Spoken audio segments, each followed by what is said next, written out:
They added anonymous subgifting. What is anonymous subgifting? Like, you give 50 subs, but you don't get the credit? Why would you do that? Why would you not want the credit?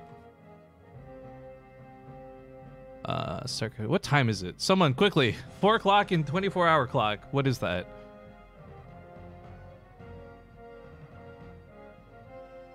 That's, I'm going to say 1600? Is that right? That doesn't sound right. 12, 1, 2, 3. Oh, it is 1600. I'm fucking amazing.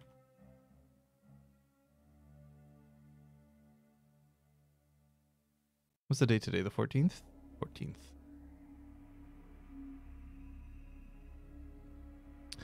Basetradetv BTM show matches for the balance test mod. I think I still fucked this up though. Why isn't it showing up on Team Liquid? Did I put the wrong day? Fuck! Did I mess this up? Okay, let me try this again. Submit events. Okay, StarCraft 2. Basetradetv miscellaneous. Balance test mod. Show matches. Pacific. 16. Day the 14th. Okay, approve. This time? Cool, now I've got 2 of them up there because I'm a fucking idiot. Alright, let's go ahead and delete that. Please do not delete the event that I just... Okay, cool. Sorry about that. Say when ready.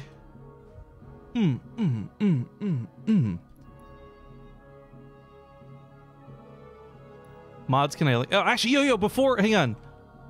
Can VIPs... Dude, like, you're gonna do science with me. I just made you a VIP. Can you do me a favor? Link a link to burn the permitted link you were given. Then can you link another link afterwards? I want to see if VIPs can get past the linking thing. Because it is a different status, right? Okay, so there's the approved one. Google. Well, no, it's gonna say for a minute. Stupid Stream Elements butt.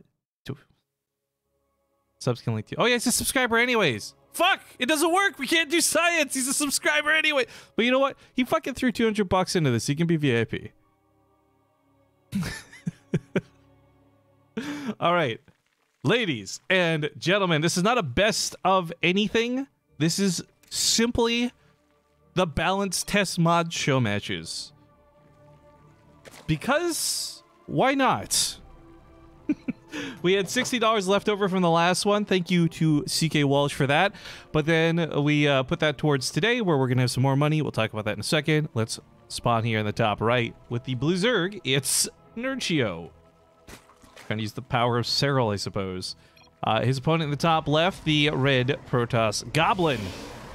So 25 bucks per win, per map. It'll be loser's choice. They are using the balance test mod for all these games, and more notably, they will only be using the new maps. But oh, more notably than all of those things is a cannon rush out of Goblin. They're just going to see this with a drone, which is, by the way, already an absurd scout, because he's proxy hatching. Oh! Oh! It's so stupid, I love it! Now, unfortunately for us, there will be no effect of the balance test mod whatsoever. What you're witnessing is these guys testing the new maps. Really? That's about it. But it is a cannon rush against the proxy hatchery, and unscouted, I believe the proxy hatchery wins every time. However, clearly this was scouted. Goblins put a cannon down, and we'll see if this cleans it up fast enough.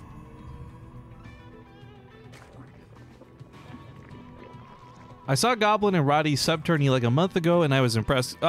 Dude, Goblin's been playing on Basetradetv for a while. He's not a bad player. There's a couple of games where I felt really good about calling him as a winner, as the underdog, and he won, and people were like, oh my god, how did you know? Who is this guy? I'm like, because we see him all the time. He knows how to play this game pretty well. And whether Nurchio was being sarcastic or not, by the way, he did remark that he didn't want to do this with Goblin because Goblin was going to steal all his money. Nurchio's also done something kind of interesting. So he's canceling the hatchery. He's trying to force Goblin to over-respond at home. But hand in hand with that, he's also got a possible expansion set up at the gold base. So he'll try to do another proxy hatchery away from where the pylon is. So he can't just simply build a cannon to defend this. His gateway is still super late, so there's not a great way to deal with this, unfortunately, other than investing more cannons. Goblin as well can never really push up the ramp without actual units, and that's where the Zealot comes into play, but I don't know that any of this will be that scary. Again, Nurture's got a backup plan here with that gold. Goblin is looking specifically for that, by the way. He's rallied across all the bases at the moment just to check if Nurture has another base, which he does not. This is so awkward, guys. I love this. Okay, so I said we wouldn't see any of the balance patch come into play with this. I should note there is one small effect here, and that's the Queen. Her transfuse was changed. Many of you have heard this over several casts of the last couple days, so you're probably bored hearing it again. But the Queen did have her transfuse tweaked, so she unfortunately no longer does as much upfront healing, but it is still the same overall healing. 75 through burst, 50 over time. Shield batteries are also coming down out of Goblin to support his units. Nurture's the one who's probably in some trouble for this, but I will say, Goblin, he knows about this hatchery. Like, he has vision of this. This is not a surprise. Basetradetv, it looks like you have a new recent tip. Ah, yeah, dude, I saw you. I'll get you in a sec here. Hold up. I don't actually have that the window open right now. I was busy on just trying to get the players going for this. The Ravagers will help push this back. Their range is going to be really nice. The Queens will help a little bit too with their auto attacks. I'm not sure how helpful the Spinecrawler will or will not be. As I multitask this. 25 bucks. Can we replay that? Does that work? There we go, because I missed it at the start. Thank you, Terminator. 25 bucks. He says, bits are getting too expensive. Have some regular monies instead. You know what, dude? I prefer regular monies anyways. So thank you very much for that. Now, Nurture did build roaches, not all entirely at home. Some were put on Goblin's home for that proxy hatchery. Unfortunately, with the shield battery here, these roaches will never win the fight versus the stalkers, so it's not going so well for Nurture on the other side of the field. That being said, I don't think he's so worried about that. He's very focused on the defense. These shield batteries are proven to be a real pain in the ass. Corrosive Piles and the Ravagers should perform pretty well, though. Keep in mind, you know, the Immortal's not dealing bonus damage to the Ravagers. Nice double kill on the shield batteries. Now their auto task can start pushing this off because a lot of the shield batteries on the low ground are out of juice. So yeah, these Ravagers are banged up pretty badly, but they are dealing enough damage to break the buildings. Of course, the Immortal's going to be microed in that Warp Prism. He's got Barrier every so many seconds, 30 seconds or so, soak up some of that damage. If the Queens can push off the Warp Prism, that's probably best, but Nurture's still using his injects, doesn't really have transfuse just yet. He will in about 3 seconds.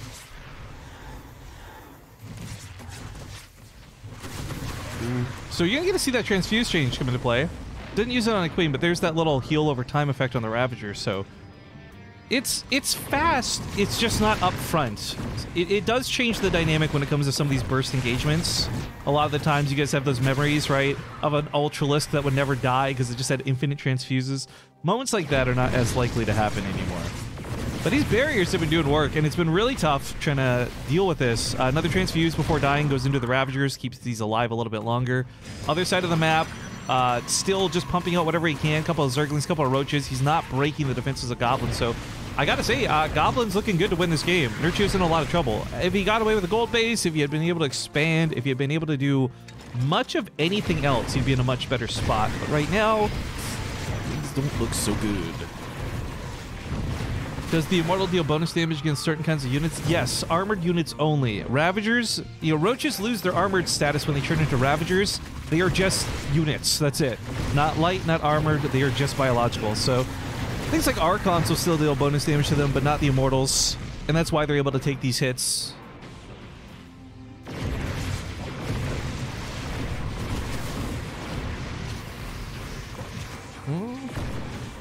Still not able to break those shields is tough for Nurture.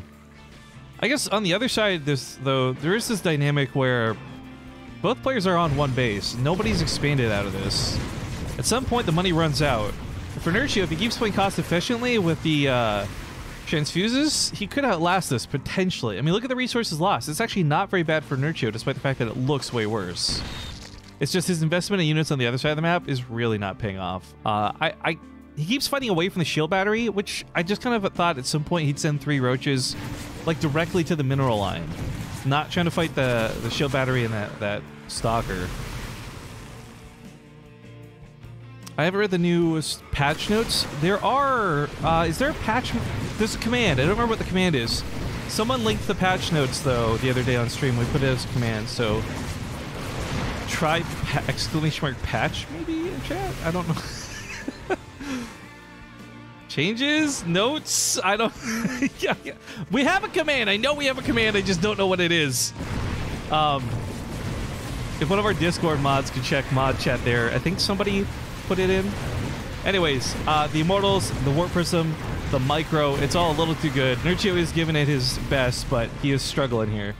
As he pulls drones into the fight, it looks a little bit awkward, but kind of necessary. He's got one Ravager running around. I guess while this has been going on, he did kill some probes on the other side of the map, so both players are down to non-existent economies.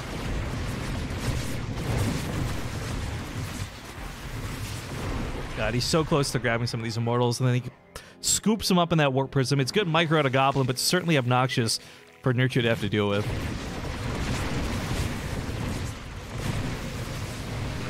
Well, he's just kind of moving in for it at this point. Maybe thinks he's got the kill. The drones get pulled. Things are getting a little bit risky here. I think Nurchio's just fed up with it at this point. He's almost got the Immortals, but it's not enough. GG. Goblin takes game number 1 in this best of nothing. And more notably, gets 25 bucks in his pocket.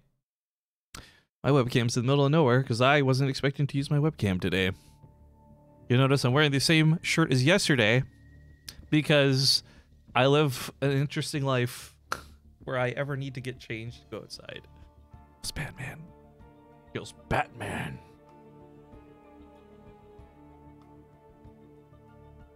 Alright, we'll let Nurchio pick the next map. But yeah, if you guys want to throw bucks into this, I'm not saying you need to. We already have plenty of money, but there is a Matcherino page up for this as well. Money from there, like I said, we'll try to use up. And if we don't use it all tonight, we'll just carry it forward to some more matches. Someone earlier had asked, and I'm sure innocently, why are the viewers so low? A, this is a time zone we don't normally cast in, and B, this was kind of a last-minute, spur-of-the-moment thing. I did kind of halfway plan for this yesterday, but to be honest, this wasn't exactly a big planned event. So, I just want to put more content out there, man. I hate not having stuff to do, you know? So whether it's 5, 15, 20, 500, doesn't matter to me. Thanks for joining me on the show tonight. I'm currently seeing... I know Future said he'll be home in, I think, 30 minutes or so from now. So we'll have a Terran player who might be willing to play some games with some people. But I don't know how late Nurchio is going to be staying up, and I don't know how late some of the other guys will be around for. So if we keep finding more players, keep grabbing more matches. Good guy liking, though. Thanks again for the 200 bucks if you're still lurking, dude. Hi, Int. Thanks for having a show, my dude. Thanks for tuning in, P-Knuckle.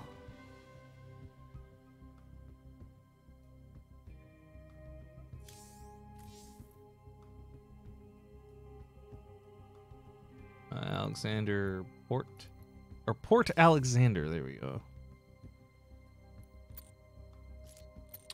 I'm really annoyed that this keeps loading the WCS GameHeart mod by default and not the balance test mod as we've been using. When says, can I cannon rush on that map?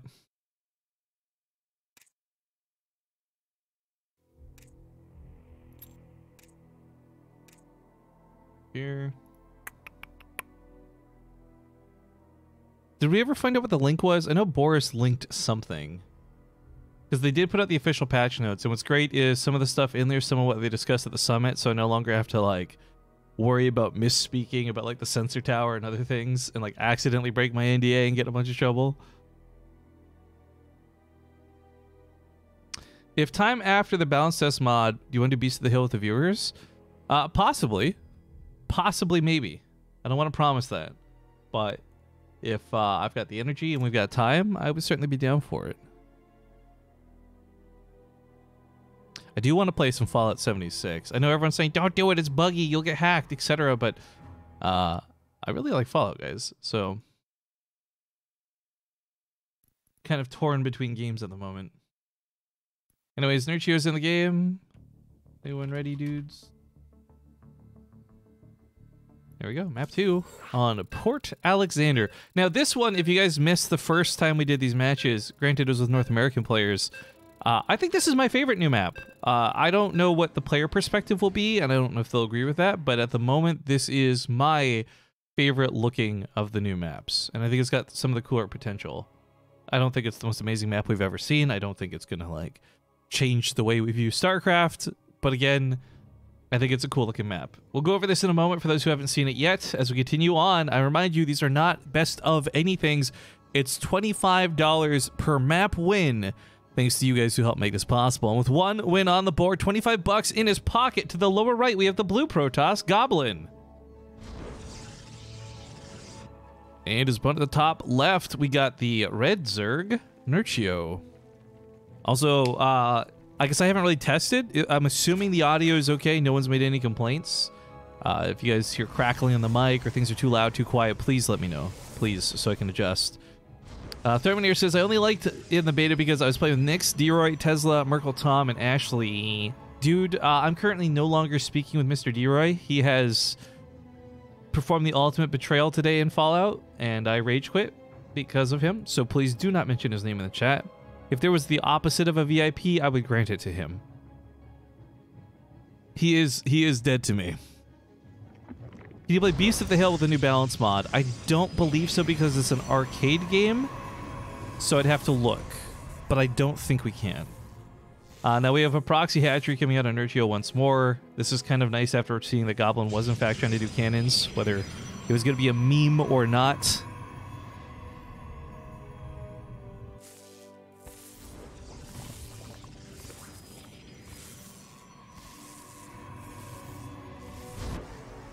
There's just not really a lot to say about this. It's kind of annoying. It's like, hey guys, let's test the new balance test mod. Okay, Rifkin, we're just gonna pick strategies that have nothing to do with the balance changes at all. And that's fine. It's Lucas's games, but I am rolling my eyes a little bit. As far as the response to this, he's not gonna kill the hatchery in time. He knows this too. It's 7 probes, the magic number. A zealot will work as well, and he is building a zealot, but I think Nurchio's hatchery will complete. So we'll see if this ends up hurting Goblin or not. On the other side of the map, he is committing to getting some cannons down. Those will cover his high ground pylon here in a moment. And I guess I said there wouldn't be a lot of changes to be shown, but one of the bigger changes that has been discussed quite a bit, and I don't know if it's live on the balance test mod or not, was the way creep spreads and the rate at which creep spreads. It's supposed to be a little bit better from hatcheries now, but slower from creep tumors than other sources. Ah, the robot comes down on proxy too. Alright, Nurchio's Roach Warren will finish up in a second. He's got a couple Zerglings heading to the mineral lines. That's going to be annoying. If he can affect the economy enough that Goblin can't build several Immortals and a Warp Prism like last game, then he won't have the same problems to deal with. And even just kiting the probes away like this is a pretty big hit to the economy.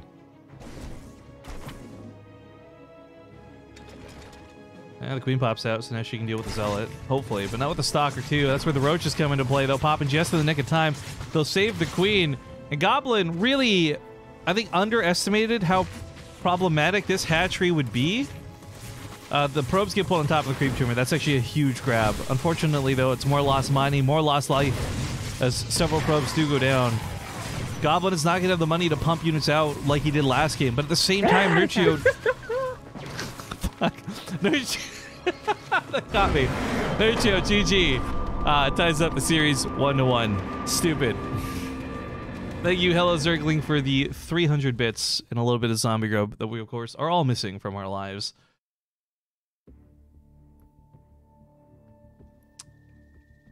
I'm going to see if any other players are available before we hop into the next game.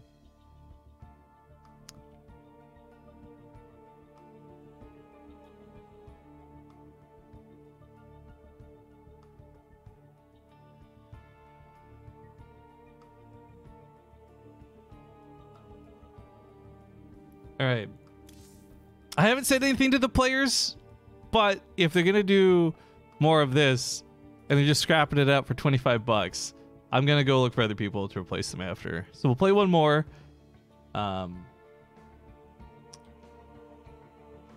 All right, it was Poor Alexander, Stasis. We already did Stasis. What was the other new one coming out here? I had to look this up really quick. Automaton or Kairos Junction. Let's go Kairos Junction. All right, create with them. Balance test mod. Easy peasy. Can someone link the match video so I can join before I forget? There you go. I would have linked you to it anyways, Goblin. Ain't no thing.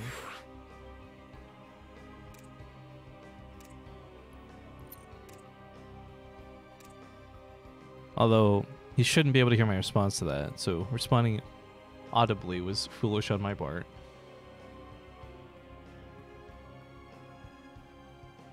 Alright. Looks like we got North American player Warren on a potential standby to come in and play some games, which is coolio, I guess.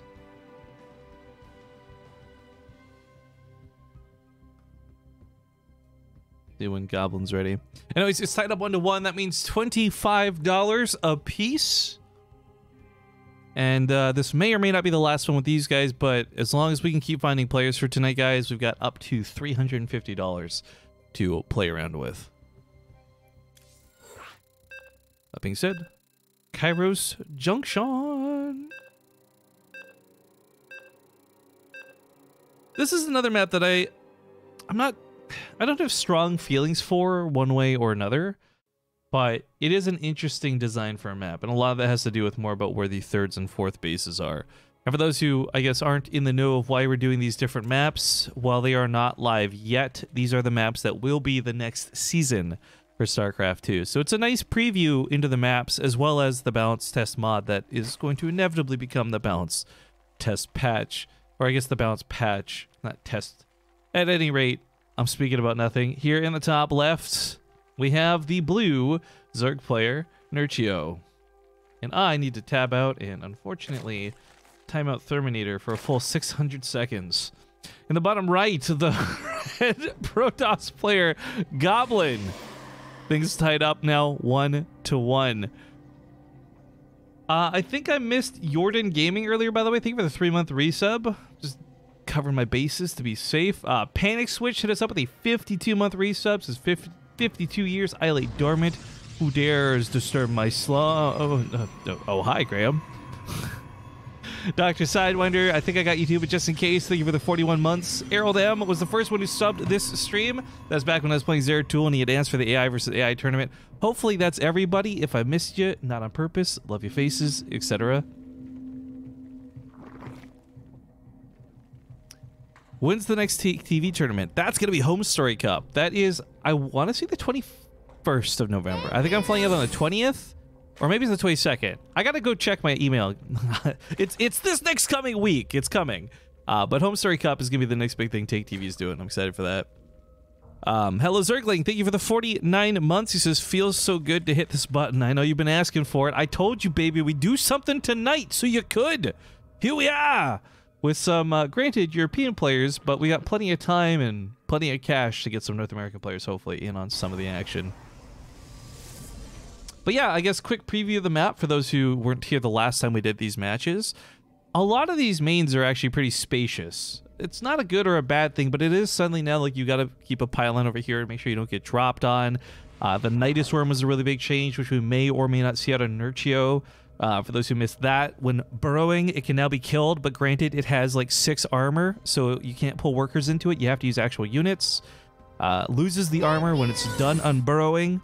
So on a map like this, I would be a little conscious and worried about it, but we'll see what Goblin's thinking. No cannons, no shenanigans this time. Both players are playing a little bit more straight up as the Adepts traverse the map. We got Foonly coming in for the 49 months. Says, I hope I can hit this button in 2022. Me too, dude. That would be cool. I try not to think about the future, because it's scary. The Queen's off a creep. That's going to be a little annoying. As far as the interaction with these units, again, nothing really big for the early game. Protoss got some weird changes. Like, a lot of their tweaks came to, like, costs of buildings and later tech. So, not a lot that you're going to see out of Goblin will look that different this early. But as we get deeper into the game, it will.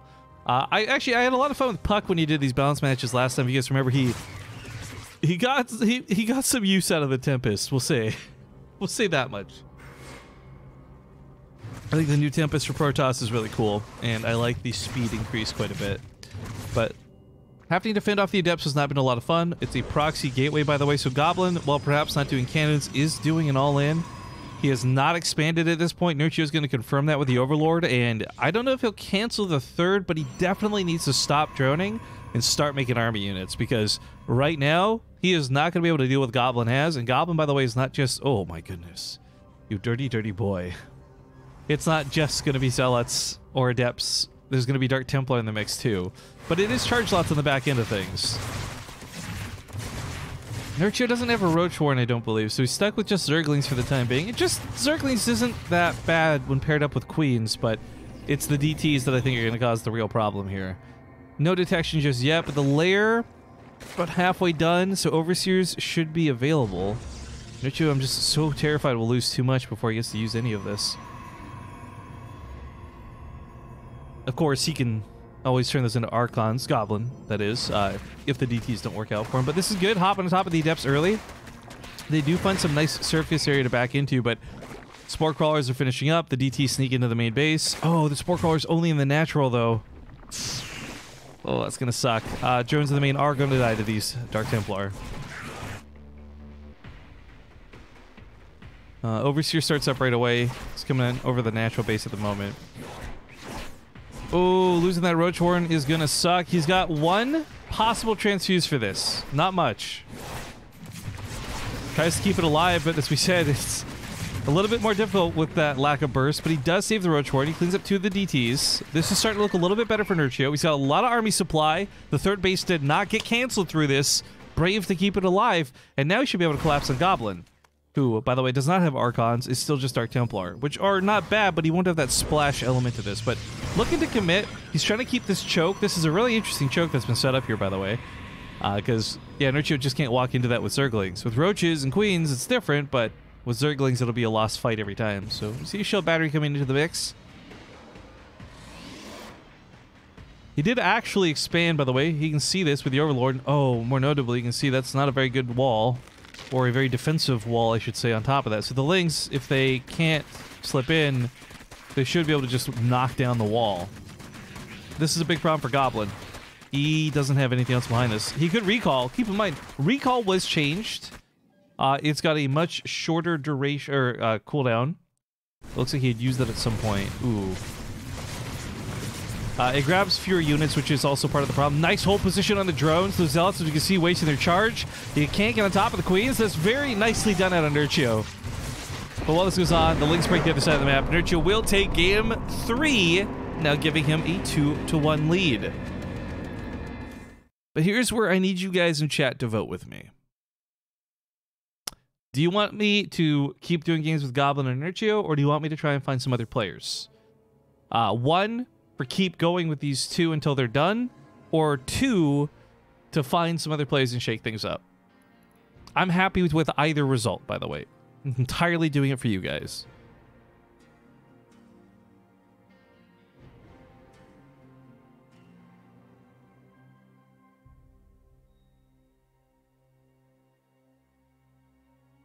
Boy, we got 5 votes out of 200 people.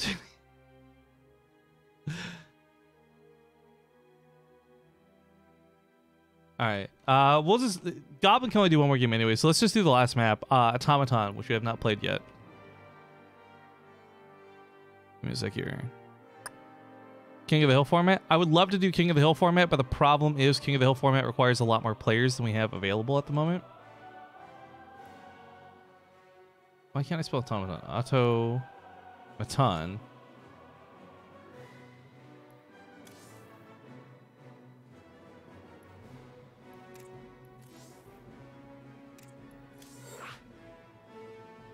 Let's find some NA players. Well, yeah, we know we got Warren on deck.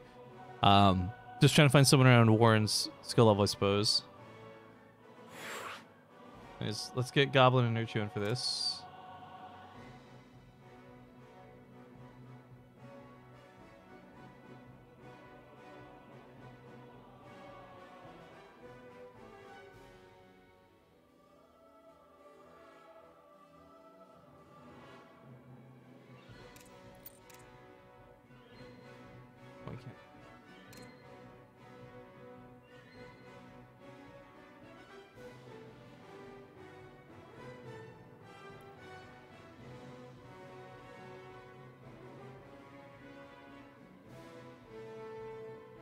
Bly, what's up, dude? Oh, let me VIP Bly, too. I gotta keep... That is kind of annoying. I'm gonna have to, like, remember to VIP people. No problem. Bly, here's your mission, dude. I just don't want to do ZVZs. I don't think they're gonna show much for the balance change. It's not that I find ZVZ boring. I like ZVZ, blah, blah, blah, blah, blah. But I'm trying to showcase some of the stuff that's coming and show it off on the new maps, more importantly. So, Bly, if you can find a not Zerg opponent, I'll gladly get you in and swap you some stuff. Or do some stuff. But at the moment, next up we have Creature and Warren who want to play a game or two. So we'll get them in for at least 1 or 2 games. And then if you can find an opponent in that time period, we can get you back on afterwards. Or you could play one of them. I don't really know. Either way, it looks like they're ready. So let's hop into Automaton. This is the 4th and final new 1v1 map that is coming out for the next season, guys.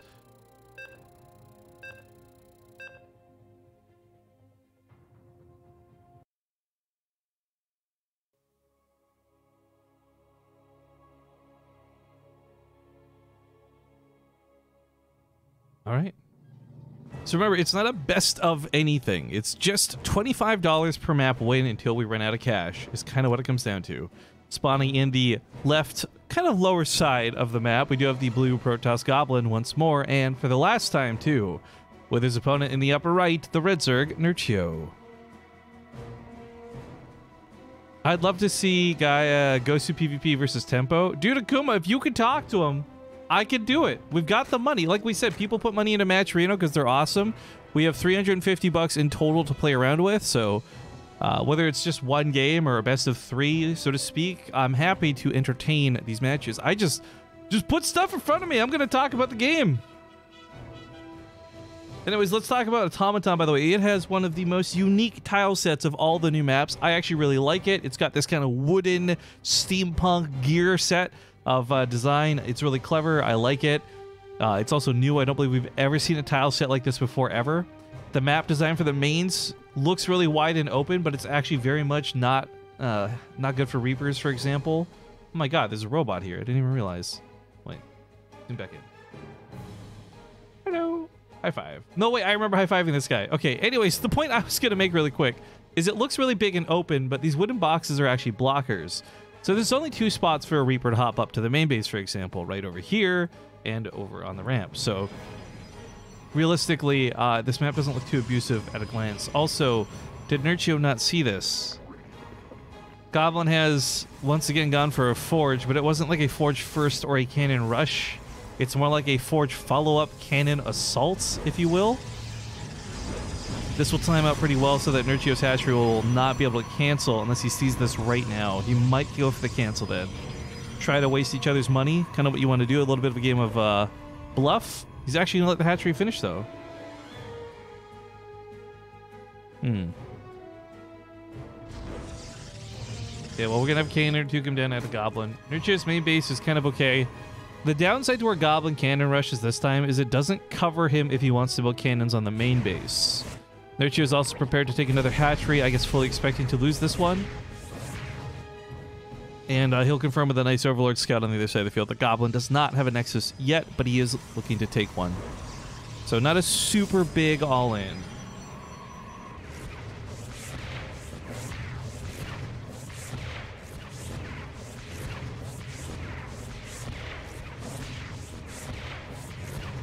Hatchery just bleeding, gushing.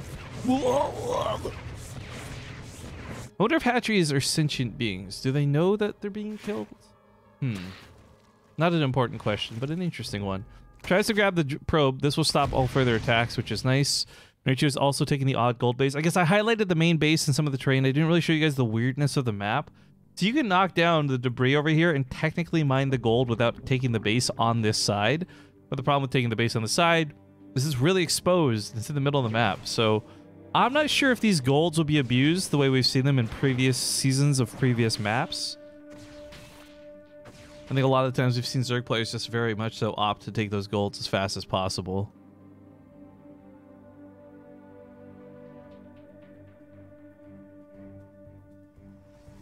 This map is so crazy. Yeah, like I said, I like this map. I think it's a very interesting one. The design's cool. I don't know that this will be the best map going into the season or anything like that. And if we've learned anything from every other season of StarCraft 2... Wait a minute, what is that? Is that... Yo, is that like a... Oh, it's like a little gyrocopter from like Warcraft. From like Warcraft 3 or whatever, the gyrocopters. It came from behind. That's cool. I like that. That fits in really well with the cogs and the whole theme of this. I thought this was like a sick Reaper skin. Like, Blizzard, can we get a steampunk Terran set? Oh my god, that'd be so sick. Like a steampunk. That needs to be the next war chest. Someone get the message to Blizzard. Because I thought this was like a Reaper from behind. You know what I mean? That would be so dope. I would like this instead of a Banshee or something. I don't know. This one's upside down though. Why is this one upside down?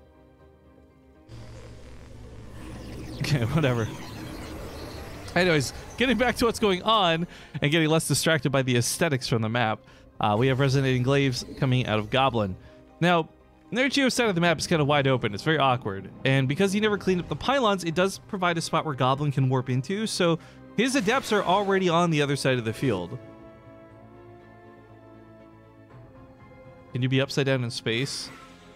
Technically, yes, but what I'm talking about is he's upside down relative to the ground on the map. Alright, he cleans up those first two depths, not a problem. Overlord gets a pretty nice scout in the main base. Oh, one of the other small changes, by the way, this is one I've asked Blizzard for 3 years running at these summits. They finally decided to change. It was not, in my opinion, a balance move. I didn't think it was broken, but they finally reduced the health on the assimilators to be more in line with the other races. A long time ago, there was a problem where Terran Reapers had a secondary attack that did tremendous damage to buildings. If you guys have ever played co-op against Reapers, you know exactly what attack I'm referring to. And that used to be live in Wings of Liberty. So what Terran players could do is rush Reapers out, destroy a Protoss's ability to get gas at all by nuking down their assimilators. So Blizzard had countered this by beefing up the health and the shields of the assimilator, so it's not so easily killed, so the Reaper cheese strat wasn't really as effective. So for years, and I'm talking like 7 years, assimilators had like twice the health of every other gas thing, or refinery, and extractor, what have you. Now it's more in line with everything else, because of course that ability's no longer in the game. It's not really important. It's just nice to see them tune up a redundancy like that. If anything, I would classify it along the lines of like quality of life changes, but there were some times in the late game where you're watching a Protoss player or Zerg player running around with mutas trying to snipe an assimilator, and it takes forever because it's got so much freaking health. It's not a big deal, but it's cool that they've changed it and tweaked it a little bit. By the way, that's like a long storied history of StarCraft. Like, that is from before I even got into casting the game. That was back when I would just watch players like 4GG and others very specifically abuse that kind of shit. So, I don't know. It's nice that it's back in line. Not a big deal, but just one of the highlight changes to make note of. Now, while this was going on, I did not bring up the 3 Stargates that have been built here by Goblin. He's gone for triple Void Ray. The Void Ray has been changed a little bit, not crazy a lot. The big change that was affected to the Void Ray, before, like in the live version of the game, when it casts its big fry you all alive prismatic alignment ability, it does crazy big damage, but moves at 50% movement speed. It's like a queen off of creep. It's like agonizingly slow. Now I believe it's only 25%. Yeah, only 25% movement speed reduction. So it is still moving slower when it's dealing mega crazy damage, but you can actually chase units a little bit instead of not at all. So this is another one of those changes that I don't know is going to break the game, but it does change up how the unit will interact in some situations. And I think defensively makes it a better unit. And before Cyclones snipe assimilators and they have to patch it up again. But see, that's the difference, Pinnacle. Back then, the pacing of the game was so very different. You barely had time to get any gas out, and when you could have your assimilators ripped away from you. In the time it takes a Terran player to get an OP Cyclone out and snipe an assimilator right now, you'll have already mined plenty of gas to have units to deal with that situation. you see what I mean? Like beforehand, it was so broken, you literally couldn't do anything about it. There was one patch, it was quickly fixed, but there was a patch where as a Terran player, you could build a refinery on an assimilator. You know how the SCV moves through the buildings? You could cancel the refinery, have the SCV hold position in the middle of the geyser, and the Protoss player could not take the geyser, nor could it, with any of its units available, kill the SCV. You were effectively preventing gas entirely for the Protoss player. And it was broken as fuck. That got patched in like a week's time, I think. So the point is, nowadays, you don't have to worry about these things because you have tools to deal with it, whereas back in the day, you didn't. That's why Blizzard made the changes that they did, right? Anyways, the triple Stargate play, while incredibly powerful, it's also very slow to respond, as you guys are witnessing. So, unfortunately, Goblin is having a very difficult time splitting his army to deal with roaches and to deal with Lings en masse the way that it's coming at him. His third base is not really looking too good in this situation. Luckily, his probe count remains all right at 43, but still having lost 14. I didn't really catch this, but I guess Nurchio had lost a lot while this was going on too. 52 drones died. I guess most of that came from the gold base. The beauty of these Phoenix and the... I think there was an Oracle? No, he didn't build an Oracle, excuse me. Ooh, a Nidus Worm. This comes into some of the balance stuff I had talked about before too. So, the Nidus Worm costs a little bit... the costs are very different. It's a little bit more expensive to build the actual Nidus network, but each Nidus worm is only 50-50 now. Beforehand, in the live version of the game, it's 100-100, so it's very expensive to build a Nidus worm and have it do nothing. Now you can actually build quite a few Nidus worms and get away with it. There are players out there like Bly, who I think are going to enjoy that change a lot. Bly is Mr. like 14 Nidus worms before he gives up in the game, or wins. But the other part of this isn't just the cost change, it's the armor value on this one. You have 6 armor while burrowing. It's no longer invincible, so it can be killed. But the idea behind the 6 armor that they applied to it is so you can't pull workers to deal with it. You have to actually pull army units. Bly says, I had a game where I made 27 while being 2 base. You fucking disgust me, Bly. All right, we got a lot of Hydralisks out from Nurture to try and take on this army. So Phoenix coming on the backside, grabbing some stragglers. Ooh, not wanting to lose any Hydralisks in this situation. Every single unit that can shoot up, very valuable here. Queens on the front line have got that transfuse change. We've been over that several times already, so I won't reiterate it, but just noting it because you'll notice he can't transfuse his Hydras. They all die. Nurture! This is a terrible engagement. The force field's absolutely destroyed them. The Queens are going down. The transfuses can't keep anything alive. Nurture just threw away everything into this fight and lost pretty badly. Had the Zealot not been in the wall, and maybe he ran in with the Lings, he could have got the probe kills to make up for this on the back end, but he just lost his whole army. He has no upgrades to fall back on. Yikes. Big yikes. There's a couple of the cool changes we could talk about too as far as like what they changed, but I'm trying mostly just to keep it about what's going on in the game right now. So we'll talk about some of the other possible changes that you guys have been asking about in chat in a moment, but for now, we're just going to watch the... I think Nurture's just going to die, guys. I think both these guys are going to walk away today with a $50 each. Wait, the transfuse change? Okay, Fortress wasn't here for it earlier, I suppose. The Queen's transfuse now only does 75 instead of 125 up front, but it does 50 over time. So it's still the same overall healing, it's been split up, so you can't burst heal it. It is a nerf, there's no mistake about it, but it still does heal the same overall amount, given the proper, I guess, time. Nurture's actually doing pretty good at dealing with the Void Rays right now, but part of this is, I think, Goblin's being a little complacent. Now he's starting to take the fight a little more seriously. Micros back some of the Void Rays, losing some of his front line, but I think that this is still probably gonna be game. Alright, Goblin wins. That's a 2-2 score between the players. Change the title of the stream? What's the title of the stream right now? I thought I changed it already. Goblin versus Nurture. Well, balance, test, mud, show matches. Hopefully that's a little more accurate. Okay. Again, big thank you to Nurture and Goblin for coming out to play. Alright, thanks. Games, guys. Crazy. We're going to swap to North America now, as we have Warren and Creature. Now, I don't know how many games we're going to play with these two, but they said they were willing to play, and I've got money, so let's make it happen. I'm going to go to a small break, though, because we just did 4 games with no breaks, so I know commercials going to generate like 10 cents, maybe if I'm lucky. Thank you for watching these. I'll be back in a couple.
Okay, that was a few moments longer than the ads. Sorry about that, guys. I was typing to players, trying to get things sorted.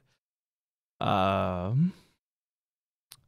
we have 2 new players stepping into the arena now. We have Creature and Warren, both from Storm Gaming. Now, I think here's how we're going to do this, right? We got a couple of people in queue who want to play. Not a lot, but we got a couple. And I'll let you guys basically vote after each series if you want to see more or if you want to see new people rotated in. Because as I said, thanks to Lycan and Terminator, we have up to $350 to play with today. So I think we've already used $100 total with those last 4 games. That leaves us with $250. That's plenty of matches until we run out of money. So you guys can pick whether we keep following the same people or if we decide to change it up a little bit. Either way, give me a second here. Actually, I just realized I have to swap some of my controls since I was playing co-op earlier.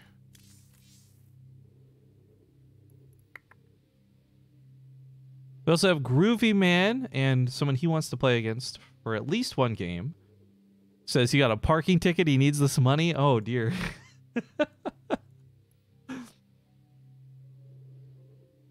All right, so we're going into Kairos Junction for this first map. Let's hop into it. Boy, I just realized the new season means I gotta go make new map intros. Oy. I do enjoy the finished product, and I think we get enough feedback from you guys saying that they're cool little skips that I will keep trying my best to do map intros, but the amount of time and effort it takes to make a map intro, guys, ugh.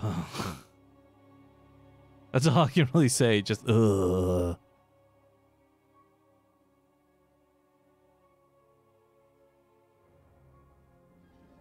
All right, here we are. I am going to remove the best of because it is not a best of. Once more, these are balance test matches. Each of them is worth $25 per win, $0 to the loser. So winning, obviously, better. Spawning here in the upper left side, we got Storm Gaming's Red Protoss Creature. with his opponent in the lower right, the pink Zerg Warren, also representing Psystorm Gaming. Now, Kairos Junction is that map I had highlighted earlier, has that kind of open natural base, something creature may have to worry about possible and potential Nidus Worms. But one thing I've noticed is with the Koreans and the Alima League, we've seen a lot of very standard play and not much experimentation. And I don't think these guys will be exactly jumping to do experimentation either, but for whatever strange reason, the foreigners seem to get a good grasp on these types of changes much faster than the Koreans, and then later the Koreans see this and perfect it. So I don't know if that pacing will continue with this new season and the new maps and the new patch, but I think that I'm always looking forward to a little bit of creativity coming out of the North American dudes.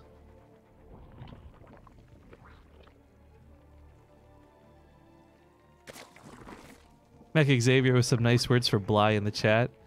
Yeah, I really enjoy watching Bly as well. I think that, well, Bly doesn't have the best, like... Don't take this the wrong way, Bly. Bly doesn't have the best performance in terms of, like, you know, he's not winning every tournament out there. He doesn't have the renown of somebody like Cyril. Bly is usually pretty reliable in terms of giving some entertaining games. And for that reason, I will always be happy to include him in stuff or invite him to stuff when the option is available. No Ceiling says, hey Rifkin, I'm a big fan of Burger King, but I've never tried an In-N-Out burger. How does it compare? This is a very confusingly worded question, but I actually had In-N-Out with Kara and Joyce when I was in town, and it was not that good, to be honest. And I don't know what it is, I hated Burger King growing up. I thought that everything they had, from their fries to their burgers, tasted pretty blech. But now as an adult, I actually kind of prefer Burger King over like McDonald's, for example. But let's be clear, guys. At the end of the day, like, none of these are top quality restaurants. You're better off spending your money, like, honestly, getting like a frozen pack of burgers and making your own burger at home. It's all about time. How do you not love In-N-Out? They made me try and do this animal style burger, animal style fries or something. I don't know. It wasn't my taste. I didn't like it. Five Guys is so much better than In-N-Out. Dude, Five Guys and Fat Burger are definitely top tier. Faux show. P-Knuckle says Bubba Burger. You know what? I really wish, because Zombie Grove got to try them. When we had that show match sponsored by Bubba Burger, that was kind of cool, but they're not available in Canada, which is sad. A lot of cool stuff is not available in Canada, which is sad. But anyways, let's talk a little bit about what's going on for balance change stuff. You'll notice that these guys are pretty much opening normally. So, womp womp. Nothing creative and cool quite here, but some changes were made to what will affect what's coming. And I think that whether it's DTs for the sake of DTs, excuse me, I got a bit of a hiccup. 1 sec. Nope, that's not a hiccup. What is that? That's like I want to burp, but I can't. Ooh, that's going to be fun. All right, we're going to talk around it. DTs for the sake of DTs, or possibly just Archons. Creature's not really doing anything too dynamic, and that's fine, because it'll be questionable to see how Warren responds to this. A lot of the times in the present state of the game, you'll see multiple queens, you'll see several transfuses, you'll fight back against this, but with the transfuse being a little bit more nerfed and creep spread being slower ever so slightly, I do wonder if this will be better for Creature and just worse for Warren.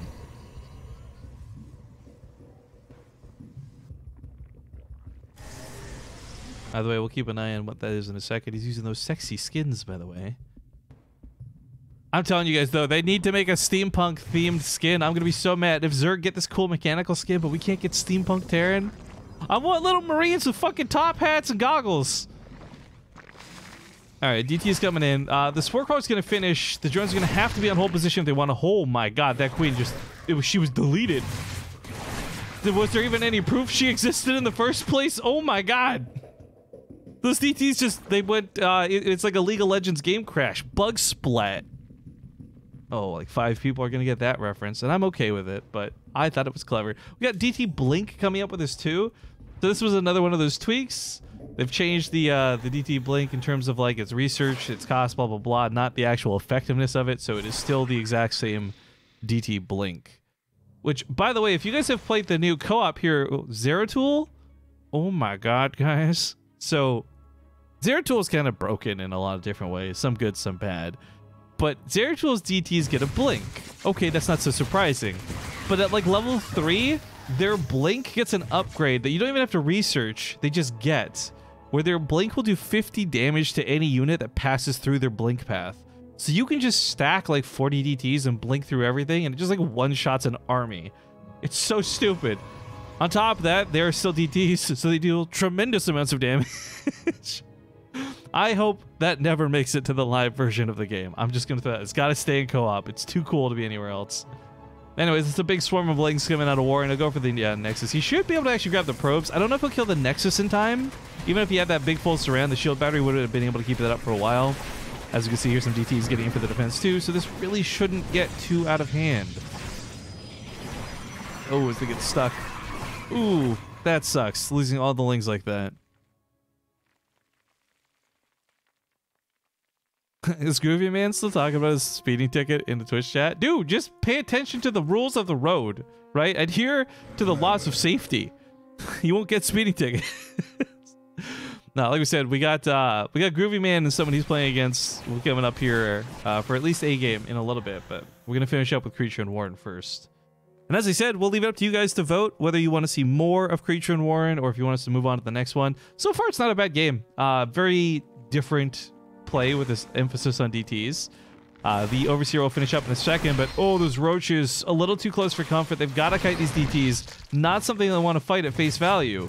Well, they might want to fight at face value, but he shouldn't fight at face value. That's a nice use of the DT blink to get out of there. Hydra's coming up next.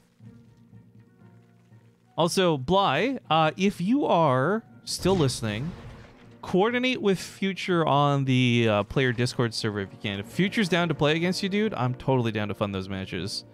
We can perhaps fast lane you, since Groovy Man, I think, is a North American player, right? So we could probably do you first, since I know it's late over in Europe. So if you want to just see if he wants to play sooner rather than later, we can try and make that happen. Up, down, left, right, AB says, when did DTs get Blink? They've actually had Blink for a long time. The problem is you need to research for it. And prior to the balance change, too long of an upgrade, not really worth doing, and for people, just wasn't worth the cost. So after some tweaks through the balance test mod and what is going to be likely going live with the client, DT Blink is a little more viable. You guys also just got to see the new strategic recall come into effect. It's only got like a minute and a half cooldown now instead of like 2 or 3 minutes that it was before. A big part of this is because it grabs a lot less units. So you can't grab a whole army on recall, but a little squad of DTs like you just saw, perfect for a recall. War Prism's going to accidentally fly over the Hydras. Oof, that sucks.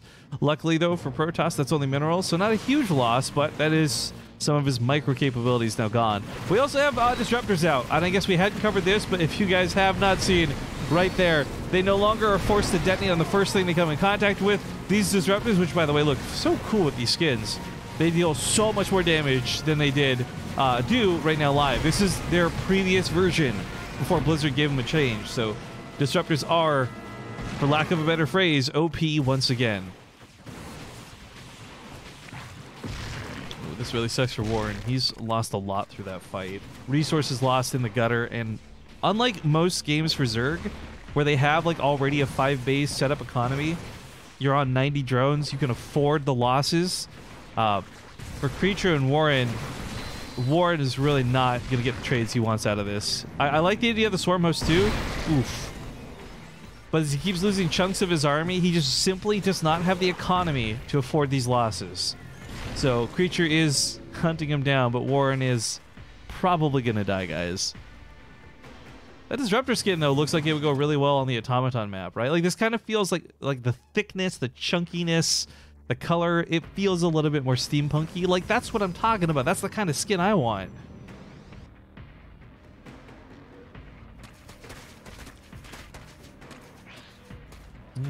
Not really in danger of losing much, although that is quite the pylon that's going to go down here. This will deny Blink. Ooh. Big army moving in, though. Creature says, you know what, fine. Mess with my reinforcements. You can play around with my economy. It won't matter. I've already won the game. The Disruptor goes down. 2 of them go down, but he does actually take out all the Locusts beforehand, so that's like a good 45 seconds until locusts are available again. Lurkers are not quite done. Trying to pop them off before they get a chance to burrow. I don't think there's detection here. But the lurkers don't burrow, so it doesn't matter. Ooh. On the other side of the map, though, Creature is getting cleaned up. He does manage to hold the main base, but losing control of the natural, not a good thing.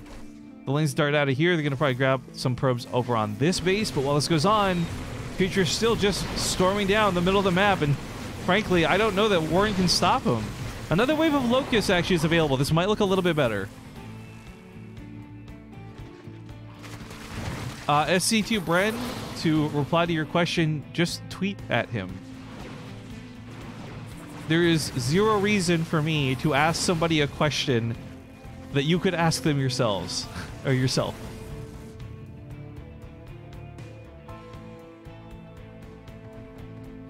But okay, stabilizing off of this. Yeah, he lost a lot in the main. Lost a lot in the natural.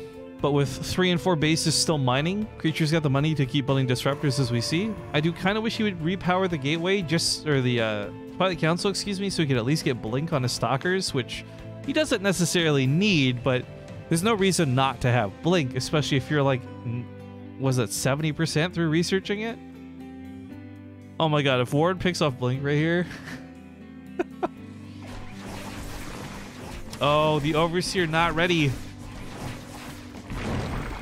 Warren's also not really identified the we'll say severe lack of detection out of Creature. His lurkers could really get away with a lot more this game than they have, and be ultimately better defensive tools too. Doesn't quite get it. He almost shuts down +2 weapons. Still no powering of the Twilight Council. This is triggering me so hard, guys. These Lings are gonna run up there and try and finish off the job. Or I thought they would. They could have absolutely denied +2. They still can.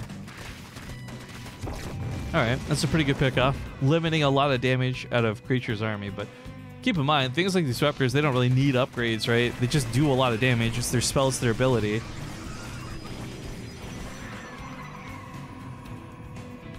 Locust coming in for another wave.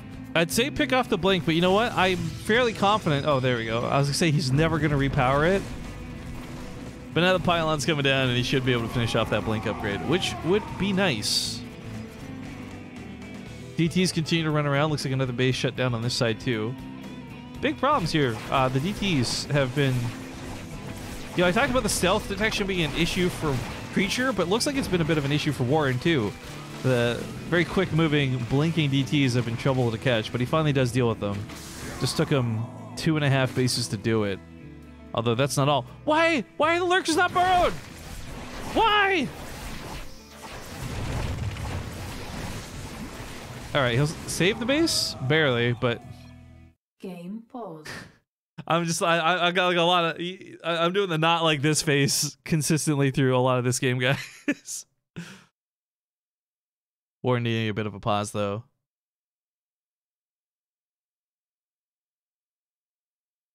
Well, he's not quite on Hive Tech. He's still stuck on Lair. We have no upgrades out of our Zerg, which is definitely a problem. Oh, do I have referee? I have referee. Hang on. One. Game resumed. But at the same time, there's not really a lot of upgrades for Creature either. Part of this was his Blink being shut down for so long, but I don't know. This is a very upgrade-less game. It's a very brute force game.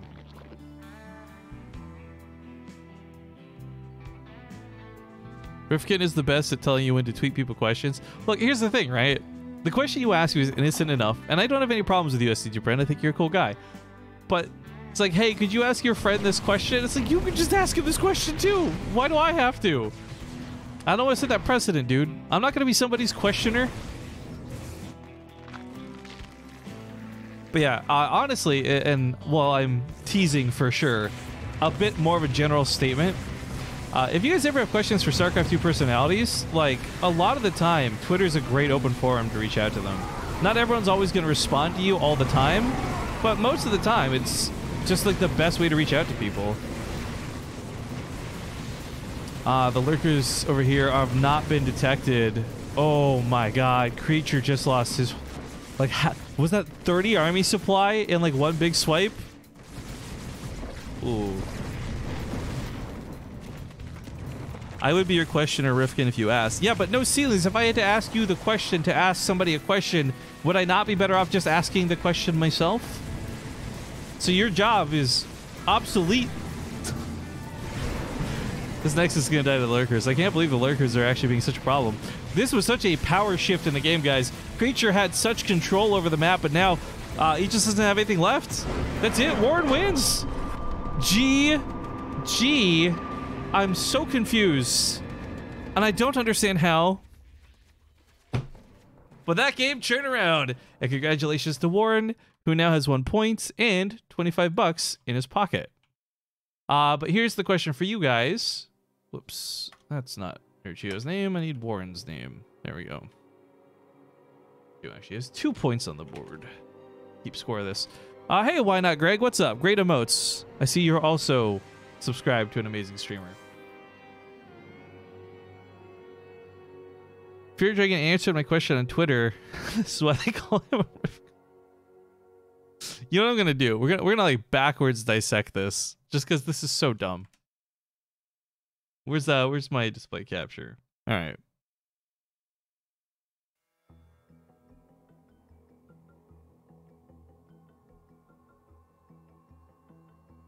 Can we get a beer at Cheese Adelphia 8 in DC? Rifkin told me to ask you. Why do you need the Rifkin told me to ask you part? You could just ask. Eliminate this half of the question, and he would still answer, of course. Fucking bread. I want to see the dog gif. Dude, it's Stone. Yeah, puppy. Whoa. Oh my god, it did a spin. Aw. Wait, he knows how to high five? Oh, this puppy is so cute. All right, this is not a puppy stream. All right. Shut it down. All right. Losers pick. We'll do one more with Warren and Creature, and then we'll vote on whether to move on to Bly in future. Groovy Man, if you're still watching, Groovy Man, I have not forgotten about you, but you are a North American time zone guy. For Bly, it's already like 1 a.m. or something, so I'm going to try and get Bly's games out of the way first. I will still commit. Like, I will not spend. I will keep at least, bare minimum, enough prize money for you to have one match, dude. Oh, it's 3 a.m. Jesus. Enough prize money for you to play one series, for sure. But we're going to fast track Future and Bly a little bit just because of the time. I hope you don't mind. I say I hope you don't mind, but honestly what I'm saying is fucking deal with it. Alright, they want Port Alexander. Why couldn't Rifkin just ask him himself? I wasn't trying to get Bren to ask a question to Fear Dragon for me. That's not what's happening here. I swear to God, guys. I swear to heck. Comedian 1, thank you for the 4-month resub, dude. Alright. Once the players are in the lobby, we'll hop into the game. I love the response, by the way. We get out of the game. They're like, that's the most NA game I've ever seen or played, says War. Creature says, I forgot I needed Observer. Alright. Stay when ready, dudes. Wardy, how are you still making the wrong calls when casting, even though you time travel? Dude, I am traveling through time right now to you. It is, what, 3 a.m., 2 a.m. over there? Something like that? It's 5 p.m. the previous day. I am traveling through time, thanks to the internet, to speak to you in the future.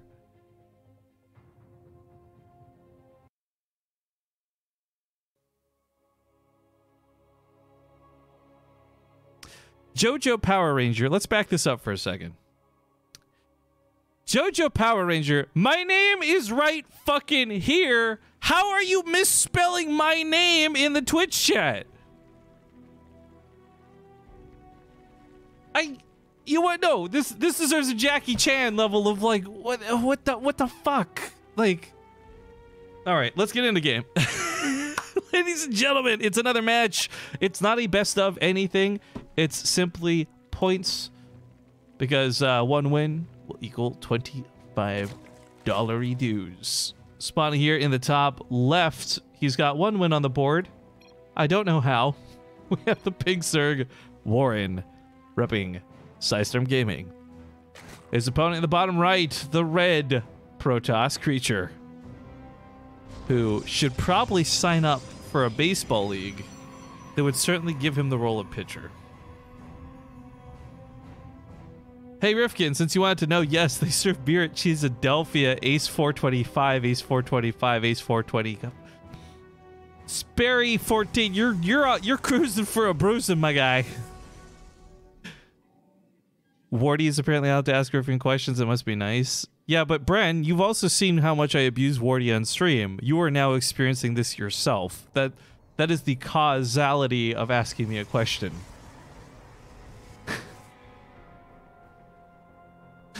Don't get mad at me. Fear Dragon said it. LOL. Fear Dragon probably said nothing of the sort.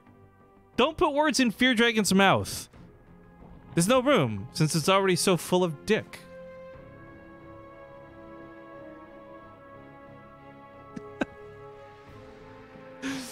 Okay. Warren and Creature played a very strange game. There were some definite flaws. That was rude. You are right, Comedian One. I shouldn't insist that you put words in someone else's mouth. That is rude. They played a very strange game. Some mistakes were made. But we did get to see some of the subtle nuances for the balance patch. The Disruptor really showcasing a lot of the power it is getting. And I'm hoping we'll see a little bit more of that too. But as I said for Zerg, and to a degree Protoss, like a lot of the big changes come to the late game. One of the things for Protoss, which I don't think we're going to see because they're already not great in the matchup, or excuse me, for Zerg, my brain, Ultra's got that really cool new upgrade. And I'm kind of hoping we'll see them more, but I don't think we will just due to the pacing of the way the other upgrades for Protoss have worked. For example, the Carrier has been nerfed to oblivion. If anyone makes Carriers, I would be surprised. It's not going to be a very good unit going forward, and I think they did this on purpose. Instead, the Tempest has a little bit more power now, which is cool. And with the Stargate opening, I'm hoping we might just get to see some of that. But one of the big changes that I don't know if it's live in the balance test mod or not, but they did announce will be a live change for going live, is they cut the research time of anabolic synthesis, that's the new Ultralisk speed upgrade, almost in half. It's a much faster upgrade. Rifkin, have you ever cast while naked? I mean, you could argue that you are not only watching me cast naked, but are also naked yourself, because underneath those clothes, you're not wearing anything. And neither am I. Under this hoodie, I'm just naked. Like, what's the difference of me casting while wearing clothes versus me just using a blanket? Like, I'm actually going to take off all my clothes right now. Hang on.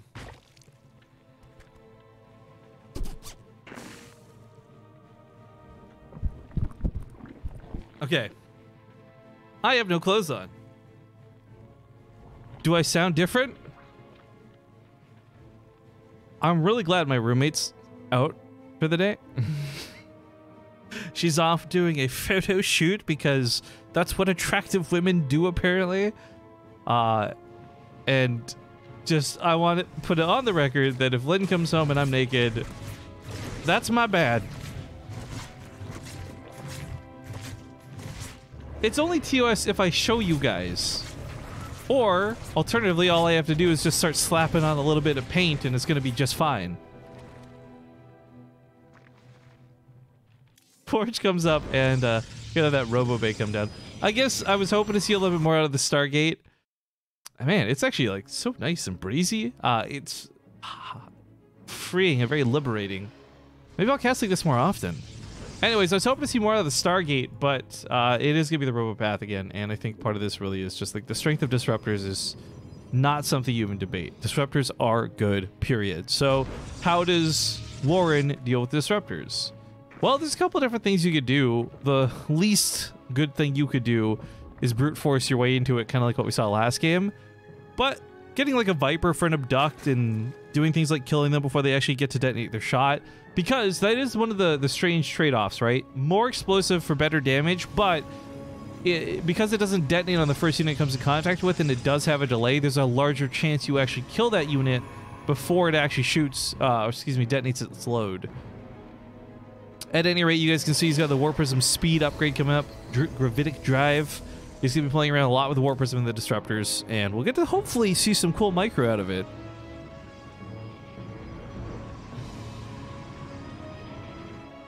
But yeah, I just realized I'm like a naked time traveler right now. They could write a movie about me.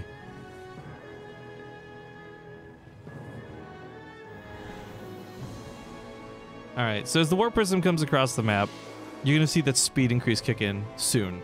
We got a Spire coming out of Warren this time. I talked about possibly Vipers, Mutas, and other things will get the job done too in a pinch. A lot of upgrades though, which I like to see out of Warren. Perhaps too many upgrades, I would even argue. He's kind of all over the place here. But the thing is, last map there was no upgrades. It was such a brute force game. Lurkers to no detection ended up winning it for God knows why. And we actually have Colossus following this up, which is interesting. I'll talk about that more in a moment, but here's that Disruptor looking for a big shot. Not a huge one, but grabs a couple of drones. High score of 5 at the moment.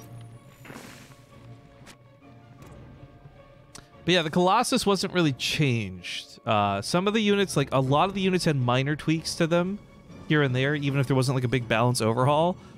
But not much actually changed about the Colossus, so not sure what Creature's plan is for this. It's actually Mutas coming out of Warren as well, which will be great at chasing down this Warp Prism and ultimately dealing with the Colossus. There's that new Queen over time healing effect, so you guys can see that not immediately back to full health, but after 7 seconds, basically there. So it's not really a way to combat the front lines anymore. I like the recall. I think a very good move on this one. He's got a lot of Zerglings he's got to deal with on the other side of the field. The Colossus is out. That'll help deal with this. The Disruptor too, but Creature will not have his natural base compromised yet.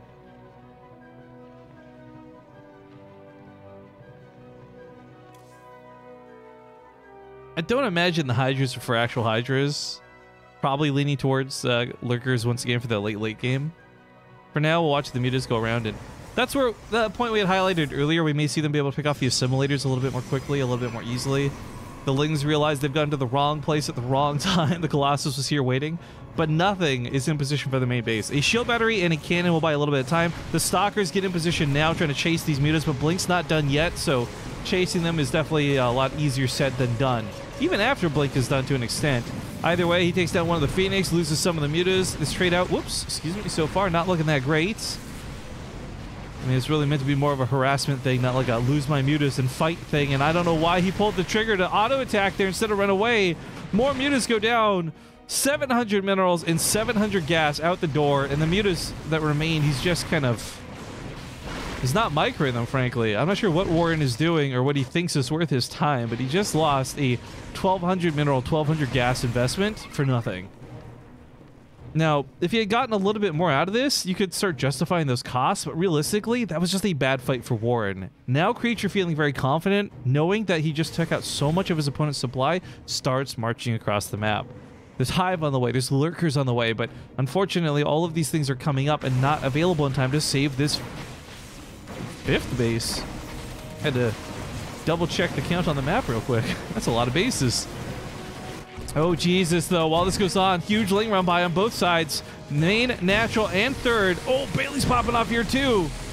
It's very similar to last game where Creature's kind of getting base traded out. He's got an army that's good enough to probably win the game, but only if he can survive the actual race of buildings dying.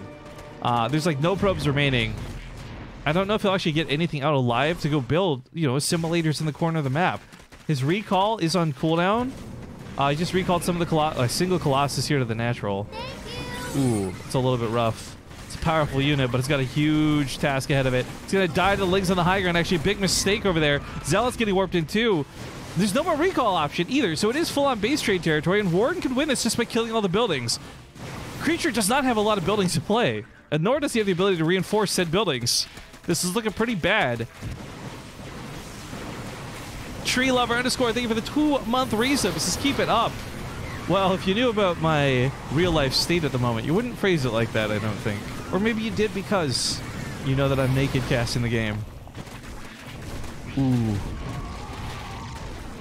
Dead, dead, and more dead. These Lings are just clearing things up. Unfortunately, I think Creature has lost that forward momentum too, having lost the Colossus. I mean, don't get me wrong, Blink Stalkers, ooh, in a perfect scenario, we've seen them do wonders, but it's one probe on the backside of this. He has no way to really deal with these Lurkers properly. He's just going to lose chunks of Stalkers unless he can catch them while they're unburrowed, which he was hoping to do here, but instead gets caught himself with more Lurker Spines going into his Stalkers. We have a Colossus. It's stuck in production. It can't actually do anything. I don't think he can repower. He could actually bring the Warp Prism home and repower it. Wait, he lost the Warp Prism, didn't he? Yes, he did.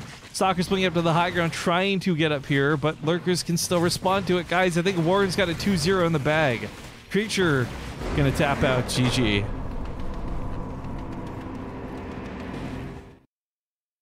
All right, not too shabby. 50 bucks for Warren. We'll put that in his pocket.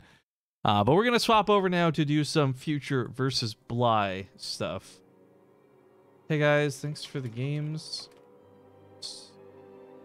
Going to switch up players now, but if you want to play more later, hang around.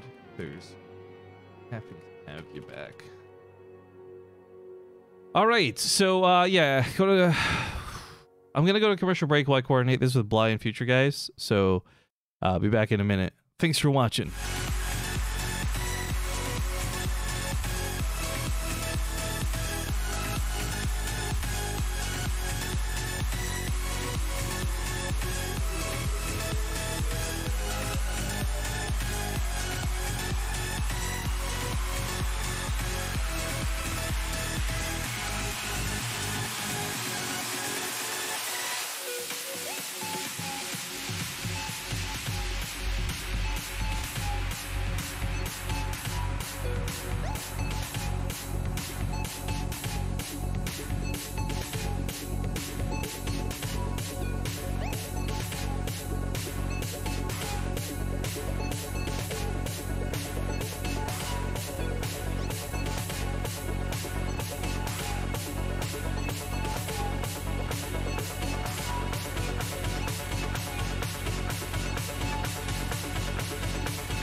Oh, there we go. Okay. Welcome back, guys. We got Future and Bly coming up now. So we're going to have some Terran, finally. And if you recall, Bly actually Future actually abused the fuck out of Cham last time they played. We'll see if that happens here with Bly. This is going to be on the East Coast server, as Bly is coming off server to play. Same deal as before, $25 per win. New maps only, loser's pick. Herod Killer, thank you for the 3-month resubs. Says, did you know Basetradetv Marbles on Team Toxic on Wardy's Marvelous Monday Champions? Excuse me? Also, Goat Boy 1975, thank you for the 54-month resub. Damn. Add their names here to the list. All right, guys, we're going to hop into this new not best of series. The first map is going to be on Stasis. Also, again, we gotta go for this. How long have we been streaming for? What's our uptime? Hour and a half? 2 hours. All right. Basically, my plan is to go until I get tired or we're out of cash. Either way, if you guys are subscribers to the channel, you can look forward to getting these replays.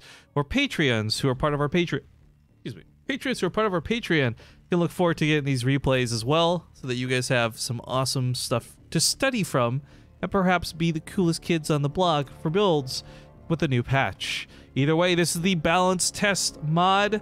You are currently watching the new maps that are coming up in Season 4. I believe about November 20th is when we'll see all these changes go live. Don't quote me on that. I don't know that for sure. But spawning here in the top right, the returning champion, if you will. We have the yellow Terran Future, who played these last week and did incredibly well. In the top left, we have the challenger, the Red Zerg Bly.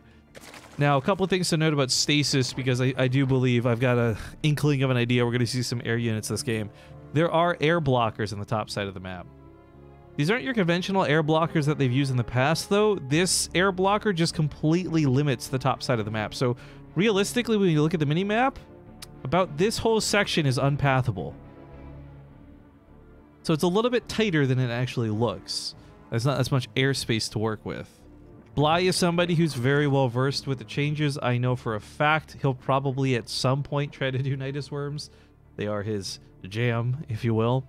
But on the other side of it, we saw Future get really comfortable with using and abusing battlecruisers. In fact, it was so funny, I recommended it to Loco. Loco did a big cast of this, and the comments in the comment section of his YouTube video are just hilarious. So big shout out for Loco on that one. But we'll see what he looks like this time around versus Bly. Jonathan says hello from across the pond. Hello back at you. Cheers, I guess. I'm actually looking very forward, not to the flight. I hate flying, and I really hate the idea that I've got to get on a super long flight to get to Germany, but I'm excited that I will be going to Germany for Homestory Cup. If you guys missed that announcement, Basetradetv will be running the B stream too, so not only will I be casting, but you'll be able to watch it here on this channel, which will be nice. And there's a lot of good players going to this event, and I don't even care that the quote-unquote B stream games are the less hype games. Like, they're all going to be hype games. I'm looking forward to Homestory Cup a lot. Not to mention, a lot of my friends are going too, so it'd be nice to see some more friendly faces. I definitely have, like, not post-con blues, but I miss everybody from TwitchCon and BlizzCon, man. It's good times. Anyways, we've highlighted a lot about Zerg over these last few matches. There's some things about Terran to talk about too, but not a lot of it has changed in the smaller scale. A lot of things got overhauled for Terran quite a bit. Obviously, the Cyclone is a big point that everyone's been thinking about. The Battlecruiser is another huge point to talk about as well. And we'll see what Future goes down before I start over-explaining these units, since there's no point going into it if you guys don't know what's going on. But I do believe, I have to believe, our boy Future is thinking about battlecruisers, because he knows how effective they were last time he played. And Cham is no slouch of a player. Cham is actually a really talented StarCraft player, so when he beat Cham senseless, I think he's got to be thinking the same thing here versus Bly. Basetradetv, can you ask Griffin if he's going to choose Adelphia?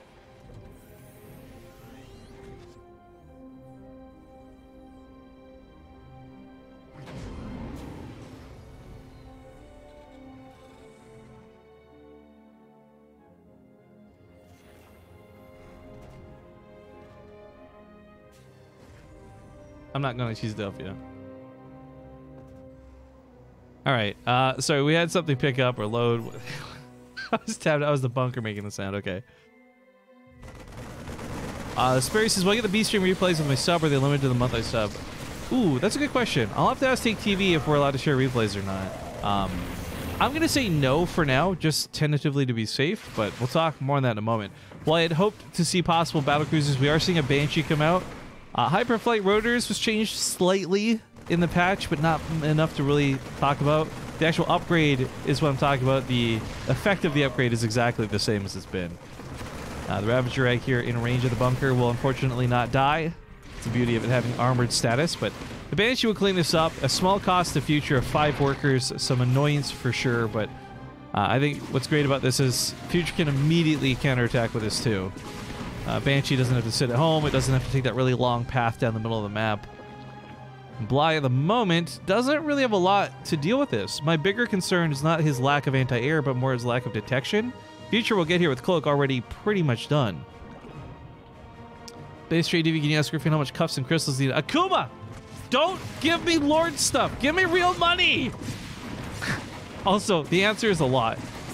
I just finished buying the cuffs to get my prison to 24, I think. I still have quite a bit to go through. So, like, really not worth your time or your money to give me stuff, I think. But thank you for the offer. Appreciate it. I really appreciate it. Now, the Banshee is, of course, doing work. She's dancing outside the range of the Spore Crawler. That lack of detection is proven to be a real pain for Bly.